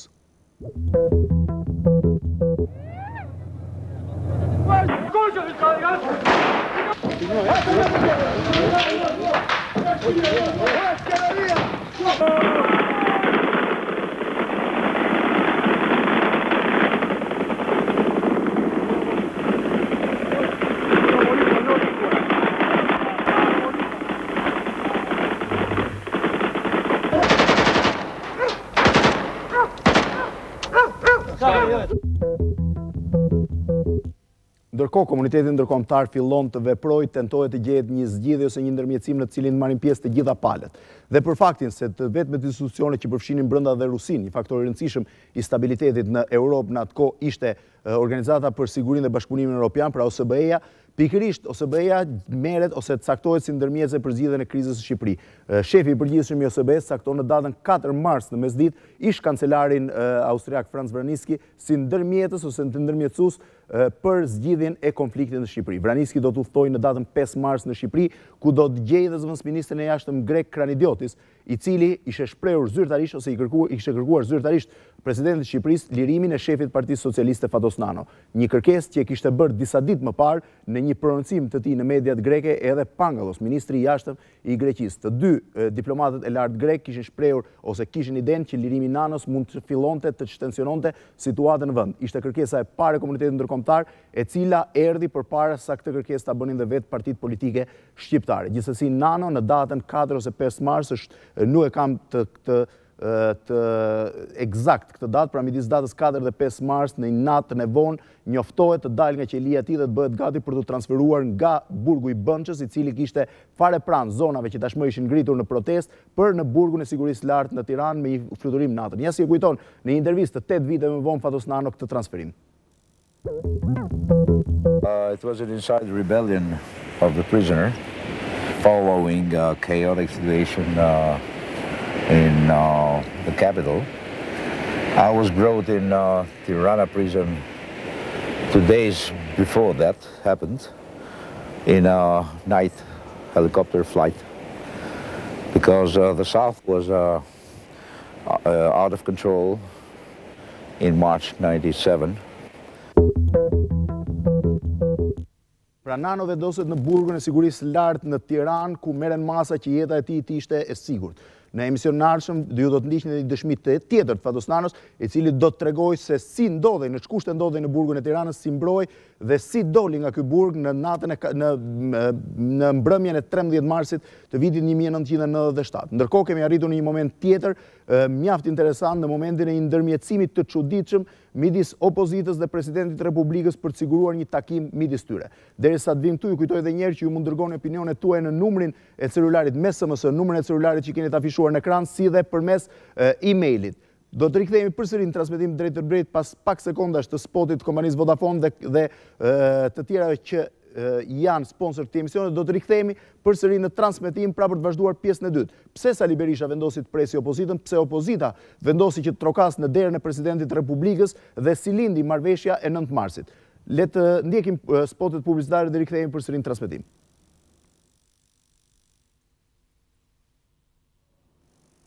Jemi rikthyer përsëri në transmetim mbi në emisionin e dytë të një seriali prej 4 emisionesh mbi ngjarjet e pranverës së vitit 1997. Jemi në emisionin e dytë të fokusuar në ngjarjet që vijnë nga data 28 shkurt dhe deri në datën 9 mars, pra në fund të 9 marsit 1997. Kemi arritur në një moment që daton diku në mbrëmjen e datës 4 dhe mëngjesin e datës 5 mars, kur një nga liderët e opozitës shqiptare, kreu i Partisë Aleanca Demokratike dhe kundërshtari i hershëm i Sali Berishës, Neritan Ceka, tenton përmes burimeve të ndryshme që të kontaktoj presidentin e Republikës dhe t'i kërkoj atij një takim. Ja si e dëshmon Neritan Ceka këtë tentativë të tij.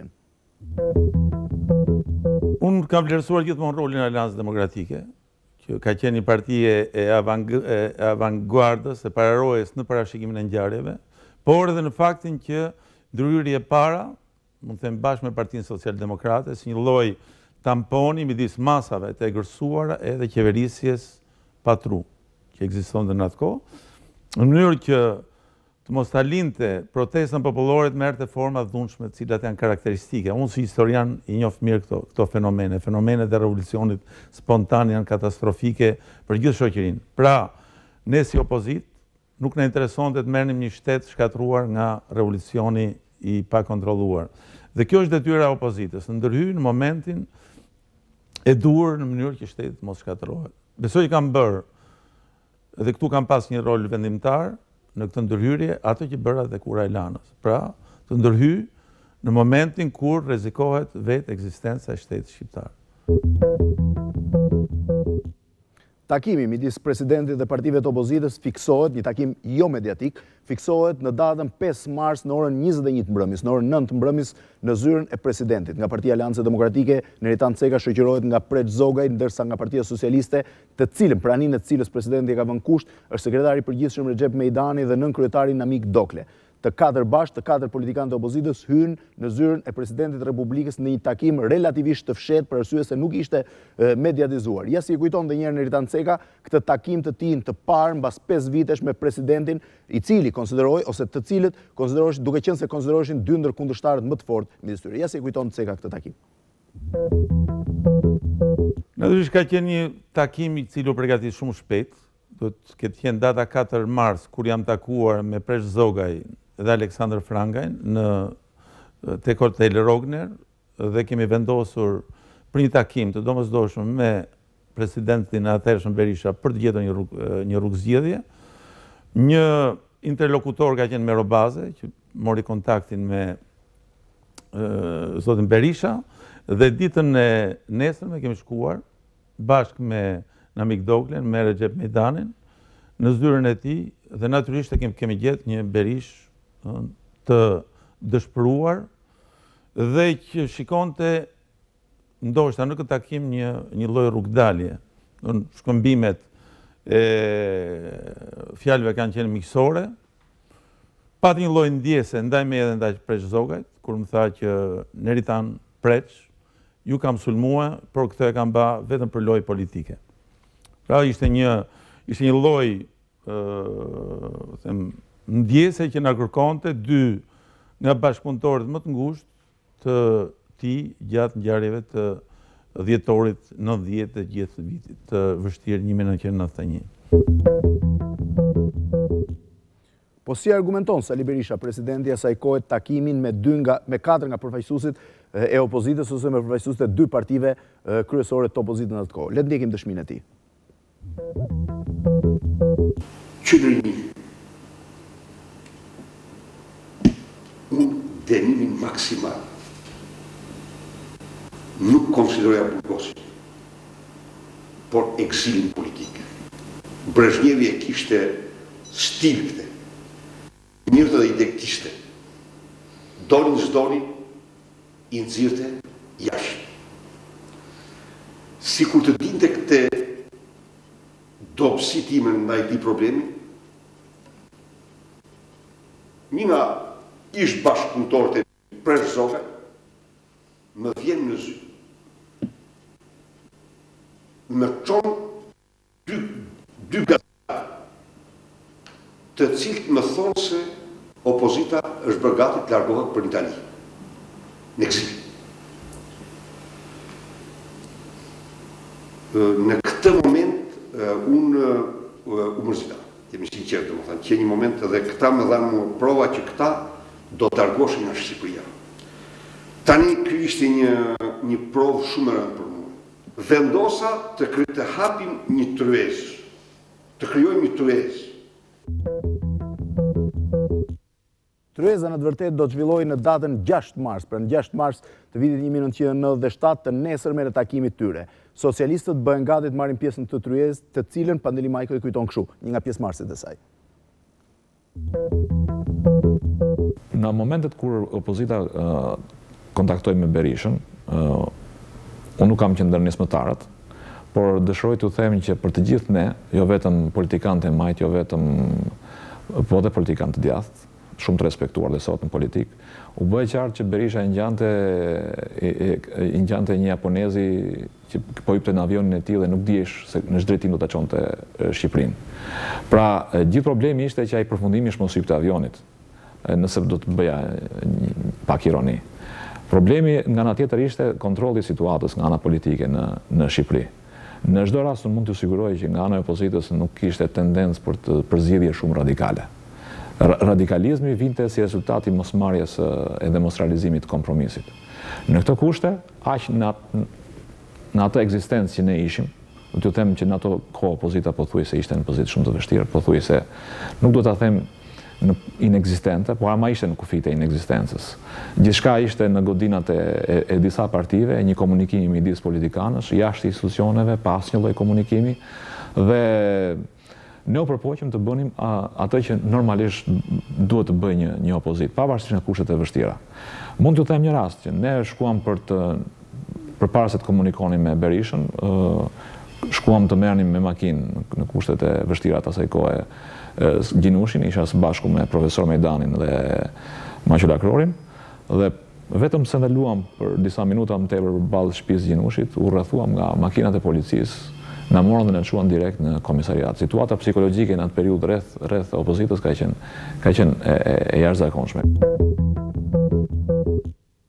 Pra, opozita vendos që në datën 6 mars të ulet në një takim me presidentin e Republikës, në një takim i cili ishte përgatitur nga takimi i fshet, ose po e përdorën thonjza i fshet, jo mediatik, i një natën parë midis Mejdanit, Dokles, Cekës dhe Zogajt. Ja si e kujton Berisha takimin e 6 marsit, pra takimin publik përpara kamerave të televizionit shtetëror të 6 marsit.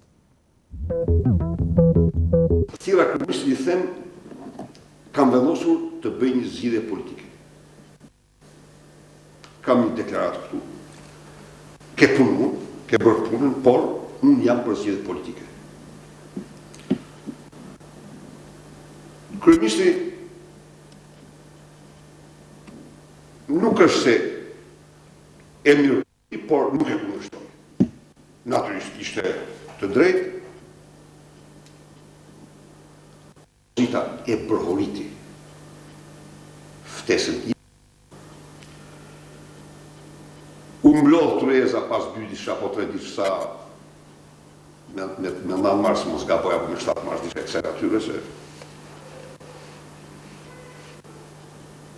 dhe ram dakord të krijojmë qeverinë pajtimit kombëtar. Por ndërkohë, duket se operacionet ushtarake ishin ende në fuqinë në jug të vendit, madje një pjesë e forcave të armatosura që ishin vendosur midis Përmetit dhe Gjirokastës po tentonin të vazhdonin drejt Sarandës për të vënë në kontroll bazën ushtarake detare të këtij qyteti. Ja si e kujton në vijat përgjithshme taktikën e operacionit ushtarak, operacionit të gjendjes së jashtëzakonshme, ministri i Mbrojtjes Safet Xhulali. Gjendja në jug, destabilizimi i saj në njësi të mbrojtësit të jugut, po shkonte drejt destabilizimit, siç e dini, domethënë ishin shpërthyer depot dhe kishte dalë jashtë loja e reparti i Delvinës dhe baza detare e Sarandës. Ishin rrëmbyer armët në Tepelen dhe kishin dalë jashtë luftimit repartet e Tepelenës. Po ashtu Vlora. Pra këto trupa kërkonin të rivendosnin një minutë, jo. Autoritetin e ushtrisë? Jo, shiko. Dobësimi i mbrojtjes dhe eliminimi i reparteve në jug ishte një gjë që nuk mund të toleroj, sepse kjo çonte në destabilizimin tërësisht të mbrojtjes në jug. Prandaj, ushtria mori detyrë jo të luftonte, po të përforconte divizionin e Gjirokastës. Në mënyrë që atje të mos divizioni i Gjirokastës deri atëherë nuk ishte sulmuar asnjë nga depot e armatimit në rajonin e Gjirokastës. Meqense kishte pasur dhe dezertim, atje duhet të dërgoheshin përforcime për të përforcuar repartet. Ndërkohë, ju e dini dhe televizioni e transmetoi disa herë që për turp të Shqipërisë, për turp të ushtrisë, baza e Sarandës ishte tërësisht në duar të nuk dihet se ku. Dhe në anijet e flotës sonë valvideshin flamuj jo shqiptar. Asnjë shqiptar i ndershëm nuk mund ta toleroj këtë gjendje. Prandaj, marrja dhe rivënia në funksionim e reparteve në divizionin e Gjirokastës ishte një detyrë patriotike. Ky ishte misioni në Përmet? Pra ju i kërkuat këtyre të... Jo, një minutë. Ky ishte pra të përforcojë divizioni i Gjirokastës, të rivendosej gjendja në Delvin dhe të merrej baza e Sarandës, të merrej në dorëzim përsëri nga ushtria. Ndërkohë, në Gjirokastër ndodhi diçka paradoksale. Një ditë më përpara, ose atë ditë nuk e mbaj mend saktë fare, që unë shkova në Përmet. Ndoshta po atë ditë. Jeni në datën 6 mars? Nuk e di, me datë 6 jam në Përmet. Atëherë atë ditë ka ndodhur dhe në shpërthimi i depove në Gjirokastër. Por ndërkohë, forcat e ushtrisë dhe ato të gjendjes së jashtëzakonshme, forcat vullnetare si dhe forcat e shërbimit informativ kombëtar duket se ishin krejtësisht të paorganizuara. Një incident ndodh në Gjirokastër përpara hapjes së depove, incident të cilin e dëshmon edhe një herë ministri i Mbrojtjes në debatin e tij ose në praninë e tij në televizion të datës 14 shtator 1997. Po, a ka qenë në dieni Ministria e Mbrojtjes që ju gjendeshit Përmet? Asnjë person. Kam shkuar vetë kam shkuar. Po, top sekret. Po. Ju lutem. Do t'ju them edhe pse isha. Dhe kam bërë shumë mirë që kam shkuar. Po? Kam bërë shumë mirë që kam shkuar. Ju e dini që unë të shija u thash që isha, në përgjithësi isha jashtë loje, me që nuk më tregoheshin planet konkrete. Tani, në Gjirokastër u sulmuan depot e municionit dhe armatimit. Dhe u sulmuan në mënyrë të çuditshme. Një repart i Shikut, prej afro 30 veta shumë duket, dërgohet në Gjirokastër. Në fakt, me sa di unë dhe me sa më ishte thënë mua, duhet të dërgoje jo reparti Shikut, po një reparti forcave komando, i cili do të përforconte divizionin e Gjirokastërës. Me të ullur helikopterët, atyre ju turret policia e qytetit Gjirokastërës dhe i qellonte. Pra ka një përplasje të forcave të rendit me të forcat e Shikut që ndodheshin në të njëjtën komandë. Pra duket qartë se në kreun ose në kokën e forcave të armatosura shqiptare kishe një mosmarrëveshje për të mos thënë një mosrakordim të veprimeve midis shefit Shikut, Bashkim Gazitetet dhe Ministrit të Mbrojtjes Safet Xhulali si dhe padyshim midis oficerëve që vareshin nga këta të dy. Duket se ka një kaos, duket se ka një moment të pakuptueshëm midis tyre. Safet Xhulali ndodhet në Përmet, ku disa ditë më vonë do të ndodhi një ngjarje tragjike e cila i takon kronologjisë së emisionit të ardhshëm. Por ndërkohë në datën 6 mars dhe në Gjirokastër, qyteti i fundit i cili nuk kishte hapur depot, fillon shpërthimi i depove të armatimeve dhe divizioni Labëria, një nga divizionet më të fuqishëm dhe pika kryesore e mbrojtjes në jug të vendit, bie krejtësisht në duar të protestuesve, të cilët nuk kuptohet se ç'janë, për arsye se nuk ka protestues të cilët të dalin ende në Gjirokastër, ka vetëm njerëz që armatosen me sa duket për të mbrojtur veten. Le të ndjekim një kronik të asaj që ndodhte në Gjirokastër në mbrëmjen e 6 marsit sipas pamjeve të televizioneve greke.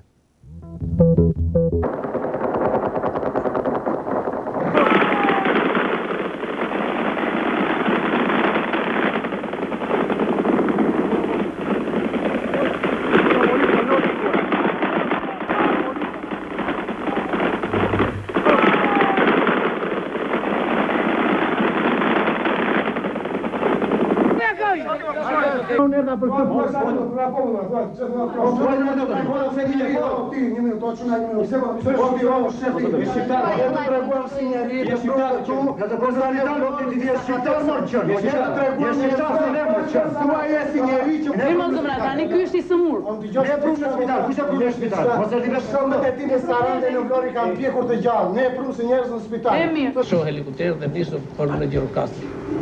Do të marrësh të smur që janë ndaj, do të vish këtu. Çfarë të smur? Popull apo ushtar? Të smur. Të smur nuk ka asgjë të smur. Të smur ti mori ambulancë direktorat. Detyrë të ndameni në Gjirokastër dulet tek meteori dhe pas kësaj po të smur me automatik do t'i merrje ti. Si mori? As automatik, as gjatë vetëm një pistolet. Pistolet thjesht. Ushtarët therdhën për të bërë së mundë? Helikopteri është helikopter në kontugje dhe nuk ka asnjë lloj armatimi në te.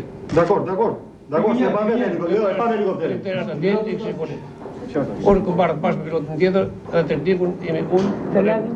Këtu të bëri njëri keq? Pas kësaj, kur ne ulëm dhe zotëria fatit me thanë, ku janë të smurët për të marrë, unë kam dëgju krizën nga ana e bajt dhe kur në sekond marrë vesh një fika motorit,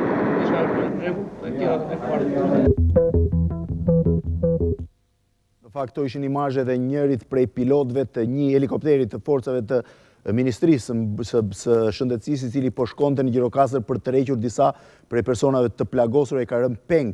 I disa persona nuk kuptohet ende se kush e ka marrë që e kanë çuar në spital dhe i kërkojnë të dinë nëse kishte një mision ushtarak. Duket se ka një histeri të përgjithshme e cila lidhet me faktin, ose pjesa më e madhe e popullatës beson që forcat e Shikut mund mbrin nga momenti në moment për të vënë në nzap situatën në qytet, gjë që duket se nuk mund ta bëjnë forcat qeveritare që janë krejtësisht në kaos dhe të pa kontrolluara, pra jo në formë. Në formën e duhur për të bërë një veprim ushtarak. Ndërkohë, në datën 4 mars, pra 2 ditë përpara kësaj ngjarje, ndodh një ngjarje tjetër që është që ka lënë mjaft gjurmë në ngjarjet e marsit 97-s, 2 pilotë të forcave ajrore shqiptare që ngrihen me një MiG-15 në drejtim të jugut të Shqipërisë, devijojnë nga misioni i tyre dhe ulen në një aeroport të Riminit të Italisë. Ulen në Rimin të Italisë duke deklaruar që kanë marrë urdhër gjatë fluturimit që të qëllojnë mbi forcat protestuese në jug të vendit. Le të ndjekim këtë prononcim që i ka bërë për rajunon piloti, pra njëri prej pilotëve në momentin e mbritjes tyre në Itali. Në një segment të rrugës drejt Gjirokastërës duhet të jetë një kolon me njerëz. Duhet të qëllosh. Ishte ky urdhri që më detyroi të bëja këtë që bëra. Në vërtet, Ministri i Mbrojtjes ka deklaruar në të njëjtin debat, nuk po i rikthehem më sepse ky është një debat që zgjat rreth 30 minuta, që 2 pilotët nuk kanë marrë mision për të qelluar në drejtim të protestuesve, ndërkohë që pilotët këmbgulin dhe mbas 6 muajsh që ata kanë qenë të detyruar që të qellojnë mbi protestuesit dhe pikërisht për këtë arsye janë ulur në Itali, ku janë ulur pas një fluturimi të ulët për të mos u kapur nga radaret dhe në një pistë të cilën ata nuk e njihnin dhe nuk e dinin ku po vendoseshin. Mbetet ende një pikpyetje e madhe se çka ndodhur me ta. Kanë marrë apo s'kan marrë urdhër për të qelluar, por nuk do të jetë pjesë e këtij emisioni sepse sikur se thash, është një debat që është bërë në emisionin tim në 14 shtator të 1997 dhe ka zgjatur më shumë se 30 minuta. Ndërkohë, vendi është po jugu është i gjithi jashtë kontrollit qeveritar, madje mediat greke kanë arritur të ngrejnë atë që do i quajnë harta e protestës. Le ta ndjekim këtë hartë protestës, siç e transmetonin televizionet greke në datën 7 Mars. Ο λαός έχει ήδη καταλάβει 10 πόλεις στρατηγικής σημασίας στο Νότο. Μαζί με τους στρατιώτες που λιποτακτούν, υπό την καθοδήγηση πρώην αξιωματικών, προχωρούν ακάθεκτοι, ετοιμάζονται χωρίς να πολεμήσουν. Στο Τεπελένι τώρα οργανώνεται η επανάσταση. Απόστατοι αξιωματικοί συγκροτούν ομάδες ανταρτών. Άρματα μάχης μεταφέρθηκαν στην πλατεία της πόλης. Το Μπεράτι και τα γύρω χωριά είναι η τελευταία περιοχή όπου ο στρατός εγκατέλειψε μαζικά στρατώνες και ο λαός τους κατέλαβε. Στις μάχες που έγιναν τη Δευτέρα, ένας άνθρωπος σκοτώθηκε και 20 τραυματίστηκαν. Ο λαός κατέλαβε επίσης το στρατηγικής σημασίας πολεμικό αεροδρόμιο στο Κούτσοβα και βρίσκεται πλέον σε απόσταση αναπνοής από το Σκάπαρι και από εκεί ο δρόμος οδηγεί κατευθείαν στα Τύρανα.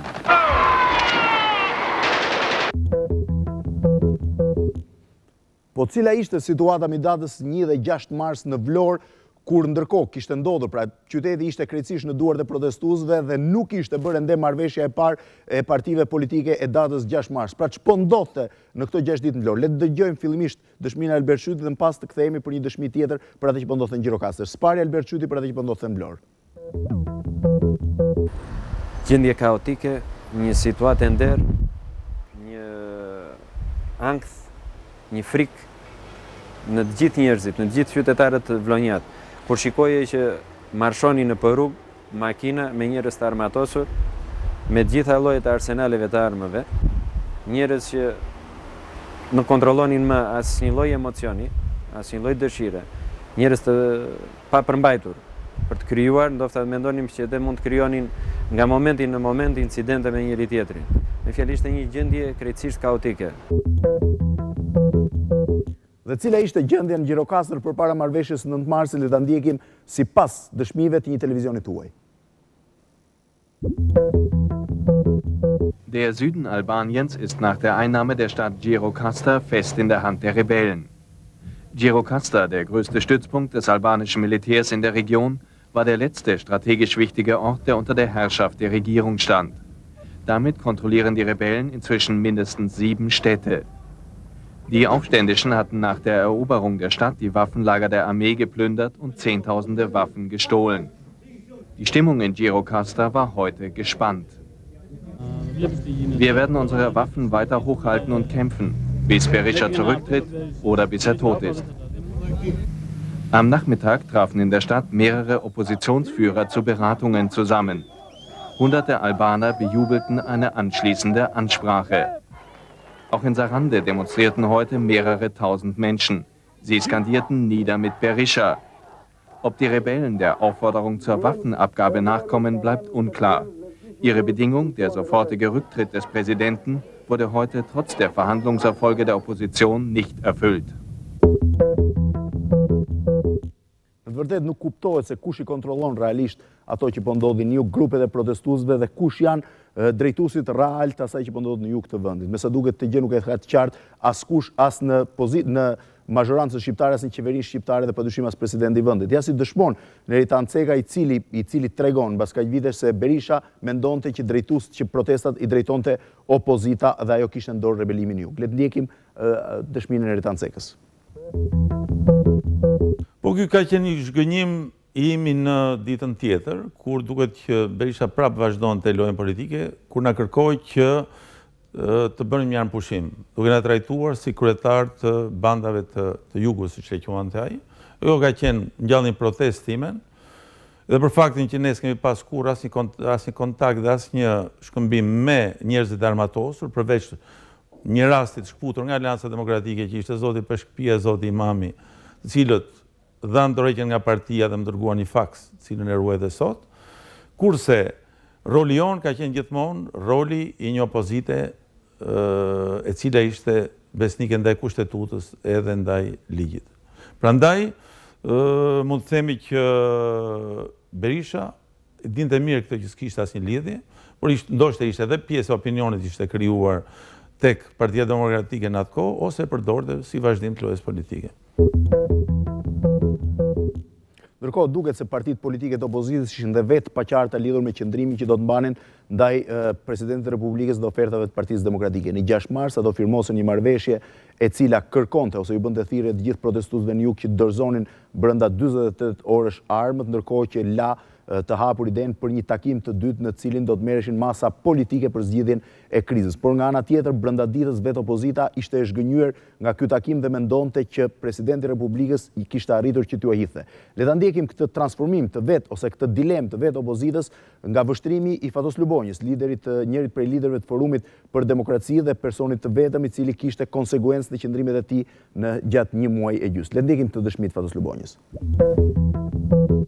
Pati një marrëveshje në datën 7 mars e cila u bë nga të njëjtët protagonistë që bën marrëveshjen e 9 marsit dhe të cilët denoncuan vetë ata që e bën këtë marrëveshje, e cila bënte thirrje që dorëzoheshin armët për 48 orë, pra ishte një situatë që u refuzua nga pjesa më e madhe e njerëzve të rebeluar, si të thuash, ndaj pushtetit. Dhe shkaku kryesor ishte se u duk si një nënshtrim ndaj pushtetit, ajo marrëveshja e 7 marsit që u bë. Dhe në 8 mars u bë një mbledhje e forumit, ku këta njerëz bën një farë mënyrë autokritik për atë që kishin bërë. Dhe menduan se kjo situatë ishte e gabuar dhe tani do të përfaqësoheshin me forumin, nuk do të përfaqësoheshin më në mënyrë veçmas. Kjo ndodhi në 8 mars. Dhe befas në 9 mars, përsëri po këta njerëz bëjnë një marrëveshje që ishte në kundërshtim me atë çka ishte diskutuar edhe një ditë përpara në mbledhjen e forumit. Në të vërtetë, në orën e mesditën e datës 9 mars, partitë politike të ftuara nga Presidenti i Republikës mblidhen në një takim të gjatë, një takim shumë të gjatë, në cilin diskutohet zgjidhja e krizës përmes mjeteve politike. Një takim i cili hapet me një lloj prononcimi të presidentit i cili propozon masat që ai ka vendosur të marrë për zgjidhjen politike të krizës. Le ta ndjekim këtë pjesë të ndërhyrjes tij në fillim të marrëveshjes 9 marsit. Dita e diel të shpallet ditëzie kombëtare.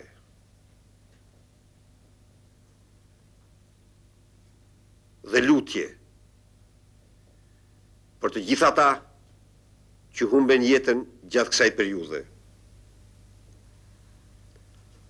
Të biem dakord të krijojmë një qeveri e cila të jetë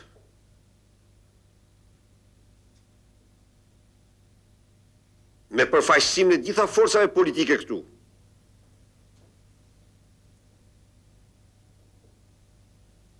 Duke e quajtur qeveria e pajtimit kombëtar. Zgjedhjet të kenë mbikëqyrje të plot të institucioneve ndërkombëtare.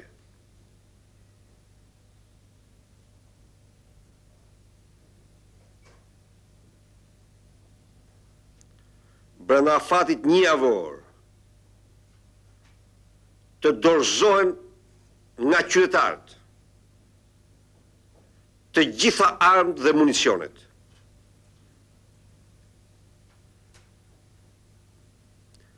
Qeveria e pajtimit kombëtar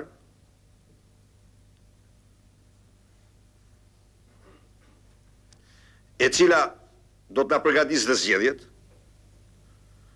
të fillojë tratativat serioze me institucionet ndërkombëtare dhe vendet mike.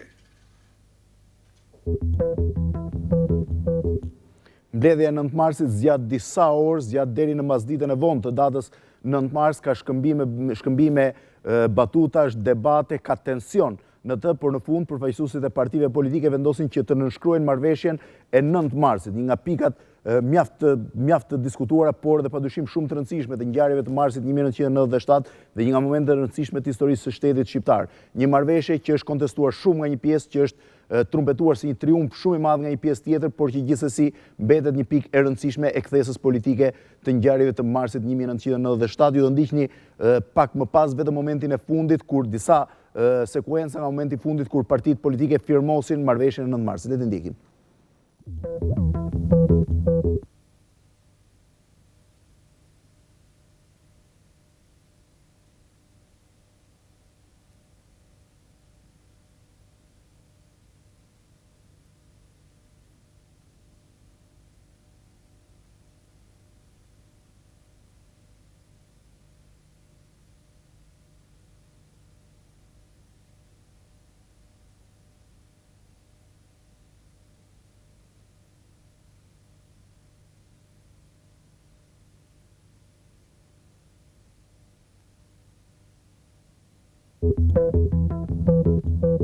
E pra është ky momenti kur përfaqësuesit e partive politike firmosin këtë marrëveshje të cilën ju mund ta shihni dhe në ekran, firma të cilës mund të shihni në ekran, e cila ka përbën disa pika. Pika e parë është ajo që Parlamenti Shqiptar të shpall amnistin, pika e dytë është që të krijohet një qeveri e pajtimit kombëtar me përfaqësim të gjithë partive politike në dialog.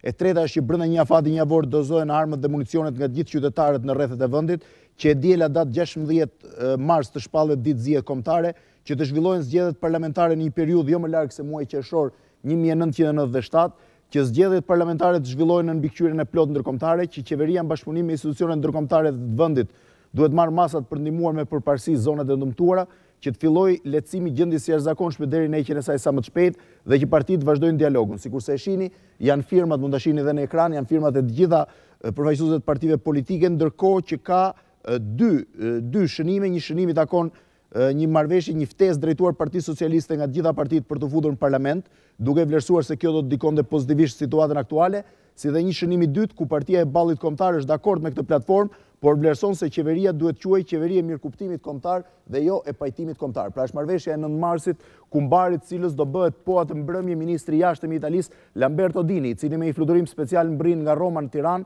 për të garantuar marrëveshjen midis partive politike dhe për të bërë negociator kryesor paralel me Vranickin për zgjidhjen e krizës së Shqipërisë, një krizë e cila po shqetësonte thellë qeverinë italiane dhe kryeministrin e saj Romano Prodi. Në emisionin e ardhshëm ju do të shihni se ç'është impakt pati kriza shqiptare në Itali. Ndërkohë në 9 mars në mbrëmje duket sikur situata është qetësuar dhe ka marrë një lloj drejtimi, duket se tashmë dhe partitë e opozitës po bëhen pjesë e zgjidhjes. Ja si e kujton Pandeli Majko marrëveshjen e 9 marsit.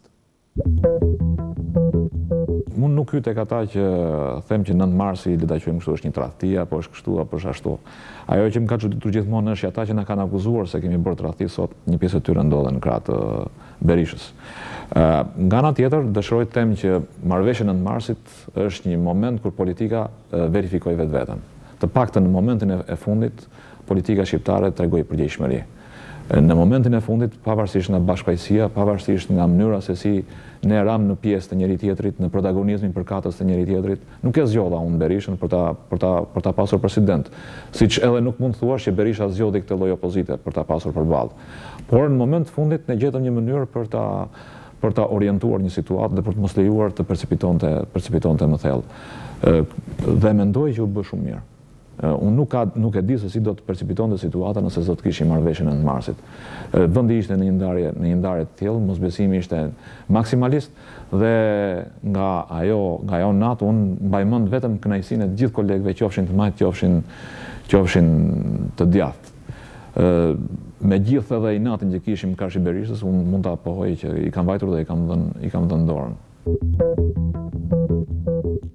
Ndërkohë, gjatë gjithë kohës ju keni afishuar një numër telefonik në cilin mund dërgoni SMS si dhe adresën e emailit të emisionit opinion, në cilin mund shprehni opinionin tuaj lidhur me marrëveshjen e 9 marsit, nëse duhej apo s'duhej të ndodhte marrëveshja e 9 marsit vitet 1997, një marrëveshje e cila firmoset pra mbasditjen e vonë të datës 9 mars që bëhet ose garantohet nga ministri i jashtëm italian Lamberto Dini, që merr në një herë reagim të menjëhershëm ndërkombëtar pozitiv, por që befas në një moment kontestohet nga disa faktorë të ndryshëm të shoqërisë shqiptare, duke nisur që nga ata politikë që nuk ndodheshin në Tiranë, por në jug të vendit. Le ndjekim një kronikë televizive të një televizionit të huaj për atë që po ndodhte. SR Sarande sprühte auf den alten Polizeilaster.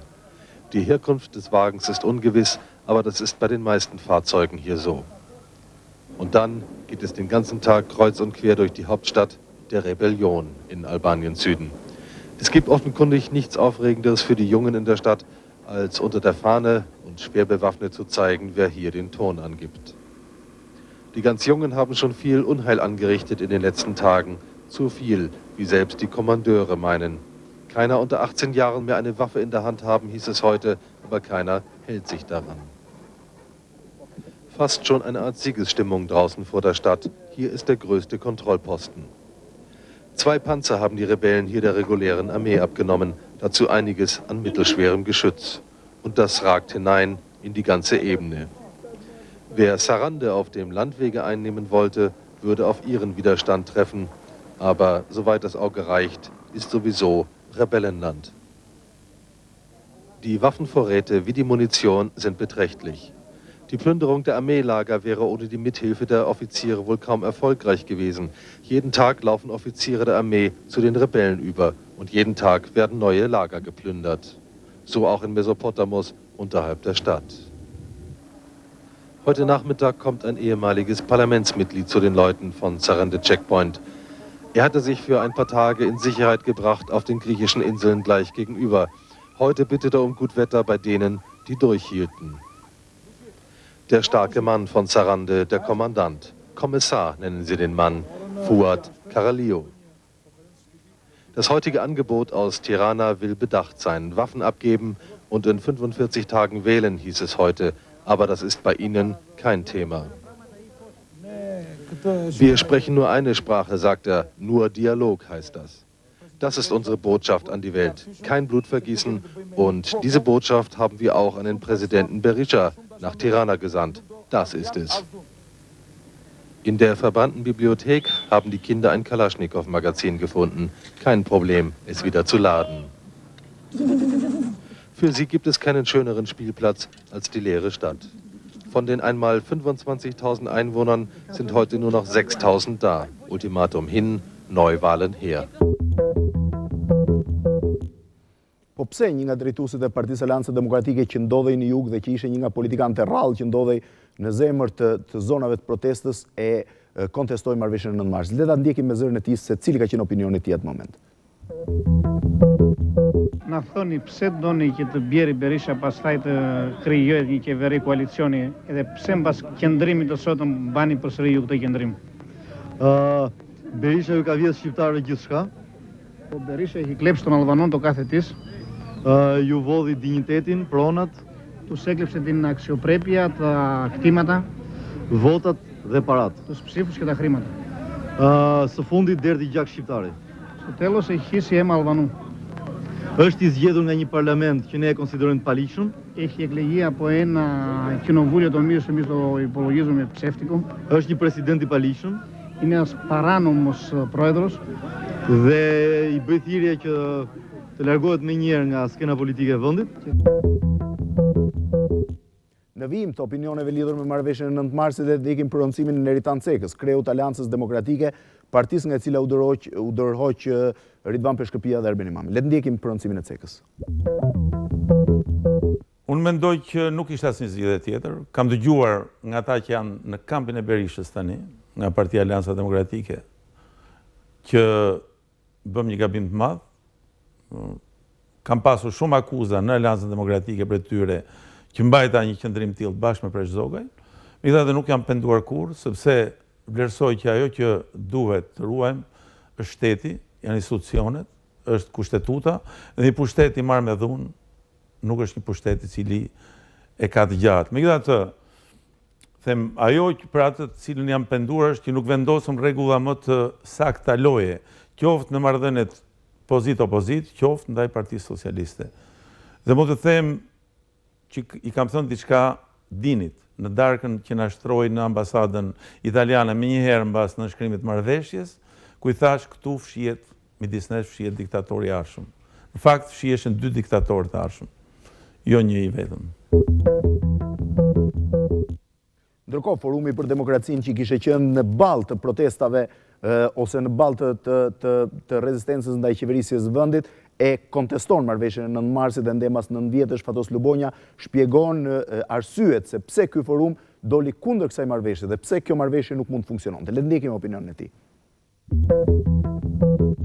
Forumi nuk përfaqësonte një pjesë të njerëzve të rebeluar, sidomos në jug, ndaj të cilëve ishte çuar ushtria. Në një farë mënyrë forumi tentonte të ishte një ndërmjetës, interlokutor midis atij popullit të rebeluar dhe edhe qeverisë. Nuk ishte edhe përfaqësues i atyre. Ne nuk, pavarësisht se sot ka shumë teorizime që u bë kjo, u bë nga socialistët, u bë nga X, u bë nga grekët apo diun. Po problemi është ky, që njerëzit e rebeluar në jug ishin të papërfaqësuar nga partitë. Ata kishin krijuar dhe përfaqësitë e veta dhe në një farë mënyre pra ishte më e fuqishme ajo çka ishte përfaqësojnë ata se sa që mund të përfaqësonim ne. Dhe ne nuk mund të merrim dot vendime në emër të tyre që ata dorëzonin armët për shembull. Siç u bën 7 Mars. Kështu që ideja e forumit ishte që ata duhet ishin dhe ata në tryezë të përfaqësuar. Paktën kjo ishte dhe njëkohësisht që të jemi më fair kur thon, kjo ishte dhe fuqizonte krahun opozitar. Ndërkohë që sepse qëllimi kryesor ishte të shkojë në zgjedhje dhe të largohej Berisha. Dhe ishte një moment ku Berisha kishte provuar si thua të gjitha format për ta nënshtruar këtë lëvizje. Një arsyetim i dytë ishte që ishte çuar dhe ushtri një gjendje jashtëzakonshme, ishte bërë gjithçka. Dhe në momentin kur dështoi, sepse dështoi ushtria, tash s'mund ulesh në tryezë dhe të firmosë gjithçka që don Berisha. Vion të mbetet një nga momentet mjaft të diskutueshme të historisë së Marsit 1997 dhe natyrisht të historisë së Shqipërisë marrëveshja e 9 Marsit është një moment i cili mundsoi zgjidhjen e asaj krize të momentit, i hapi rrugën ikjes së Partisë Demokratike nga pushteti dhe ardhjes së Partisë Socialiste në pushtet, por ndërkohë ruajti karrierat politike të një pjesë të rëndësishme të politikanëve shqiptar të asaj kohe.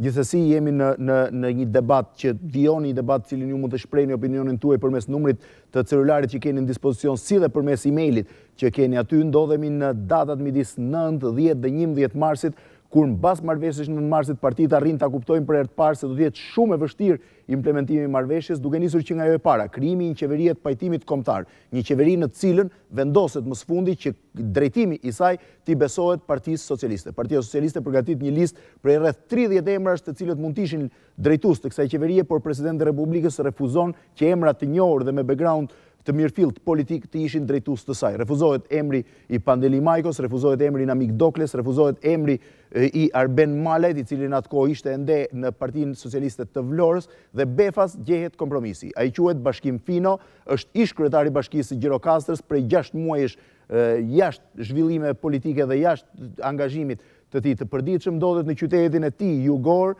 dhe befas merr njoftimin se do të jetë kryeministri i Shqipërisë. Ja si e kujton Pandeli Majko faktin që Fino u zgjodh midis 30 kandidaturave si kryeministër i qeverisë pajtimit kombëtar. Le të ndjekim. Fillimisht Recep Mejdani më propozoi mua për kandidat për kryeministër, kjo nuk u pranua nga kryesia e PD-s për arsye se unë isha një figurë e lartë politike sipas tyre dhe kjo nuk do të konsideronte logjikën e krijimit të një qeverie të pajtimit kombëtar. Ne pastaj propozuam Arben Malajn, përsëri pati probleme, propozuam dhe disa të tjerë, mos gaboj, dhe Bashkim Fino ishte një figurë e cila e vërtetoi veten në mënyrën edhe balancës psikologjike që vendosi. Bashkimi ishte njëri i hapur, shumë komunikues në drejtimin e pushtetit lokal. Ai kishte dhënë shenja të bashkëpunimit mjaft të mirë midis Malës së Djathtës në Gjirokastër dhe ishte një figurë e cila nuk ishte përmendur emri, le ta quajmë kështu, në koncepte negativ në politikën shqiptare. Mendoj që zgjidhja ishte mjaft e mirë. Emri Bashkim Finos i komunikohet presidentit Republikës, i cili që në moment jep aprovimin e tij. Pra Bashkim Fino që nga ai moment ishte i zgjedhur si kryeministri i qeverisë pajtimit kombëtar. Por djaloshi i ri që ishte ende 30 ca vjeç dhe që ndodhej në qytetin e tij të jugut në Gjirokastër nuk kishte marrë ende njoftim. Nuk kishte marrë njoftim që nga ai moment ky djalë i ri, i cili kishte qenë kryetari i Bashkisë Gjirokastër, por që ishte i papunë, do të kryesonte qeverinë e pajtimit kombëtar me mision shmangjen e krizës ose shqiptare si dhe organizimin e zgjedhjeve të parakohshme të cilat do të ishin shfryrje ose valvëra e shfryrjes për gjetjen e një zgjidhje politike që do të qetësonte vendin. Po si e mori informacionin Bashkim Fino? Cili ishte reagimi i tij i parë? Cili ishte reagimi i familjes tij? Cili ishte reagimi i presidentit të Republikës për Bashkim Finon, si dhe i të gjithë atyre komponentëve ose atyre faktorëve që ishin involvuar tashmë ose që involvoheshin në ngjarjet e Marsit 97? Cili ishin reagimi i Vlorës dhe i komunitetit ndërkombëtar? Të gjitha këto t'i ndiqnin në emisionin e ardhshëm të njëjtën në orën 21 në datën 30 Mars, emisioni i cili do të flasë për ngjarjet nga data 11 Mars të vitit 1997 deri në 28 Mars ku ndodh tragjedia e Otrantos në Adriatik. Do të ndiqni pamjet e jashtëzakonshme të kaosit të provokuar në Tiranë midis 13 dhe 14 Marsit, lirimin e Fatos Nanës, si dhe fillimin e punës qeverisë pajtimit kombëtar, e cila po tentonte të stabilizonte vendin. Do të rishim përsëri të njëjtën e ardhshme në orën 21. Natën e mirë dhe mirupafshim.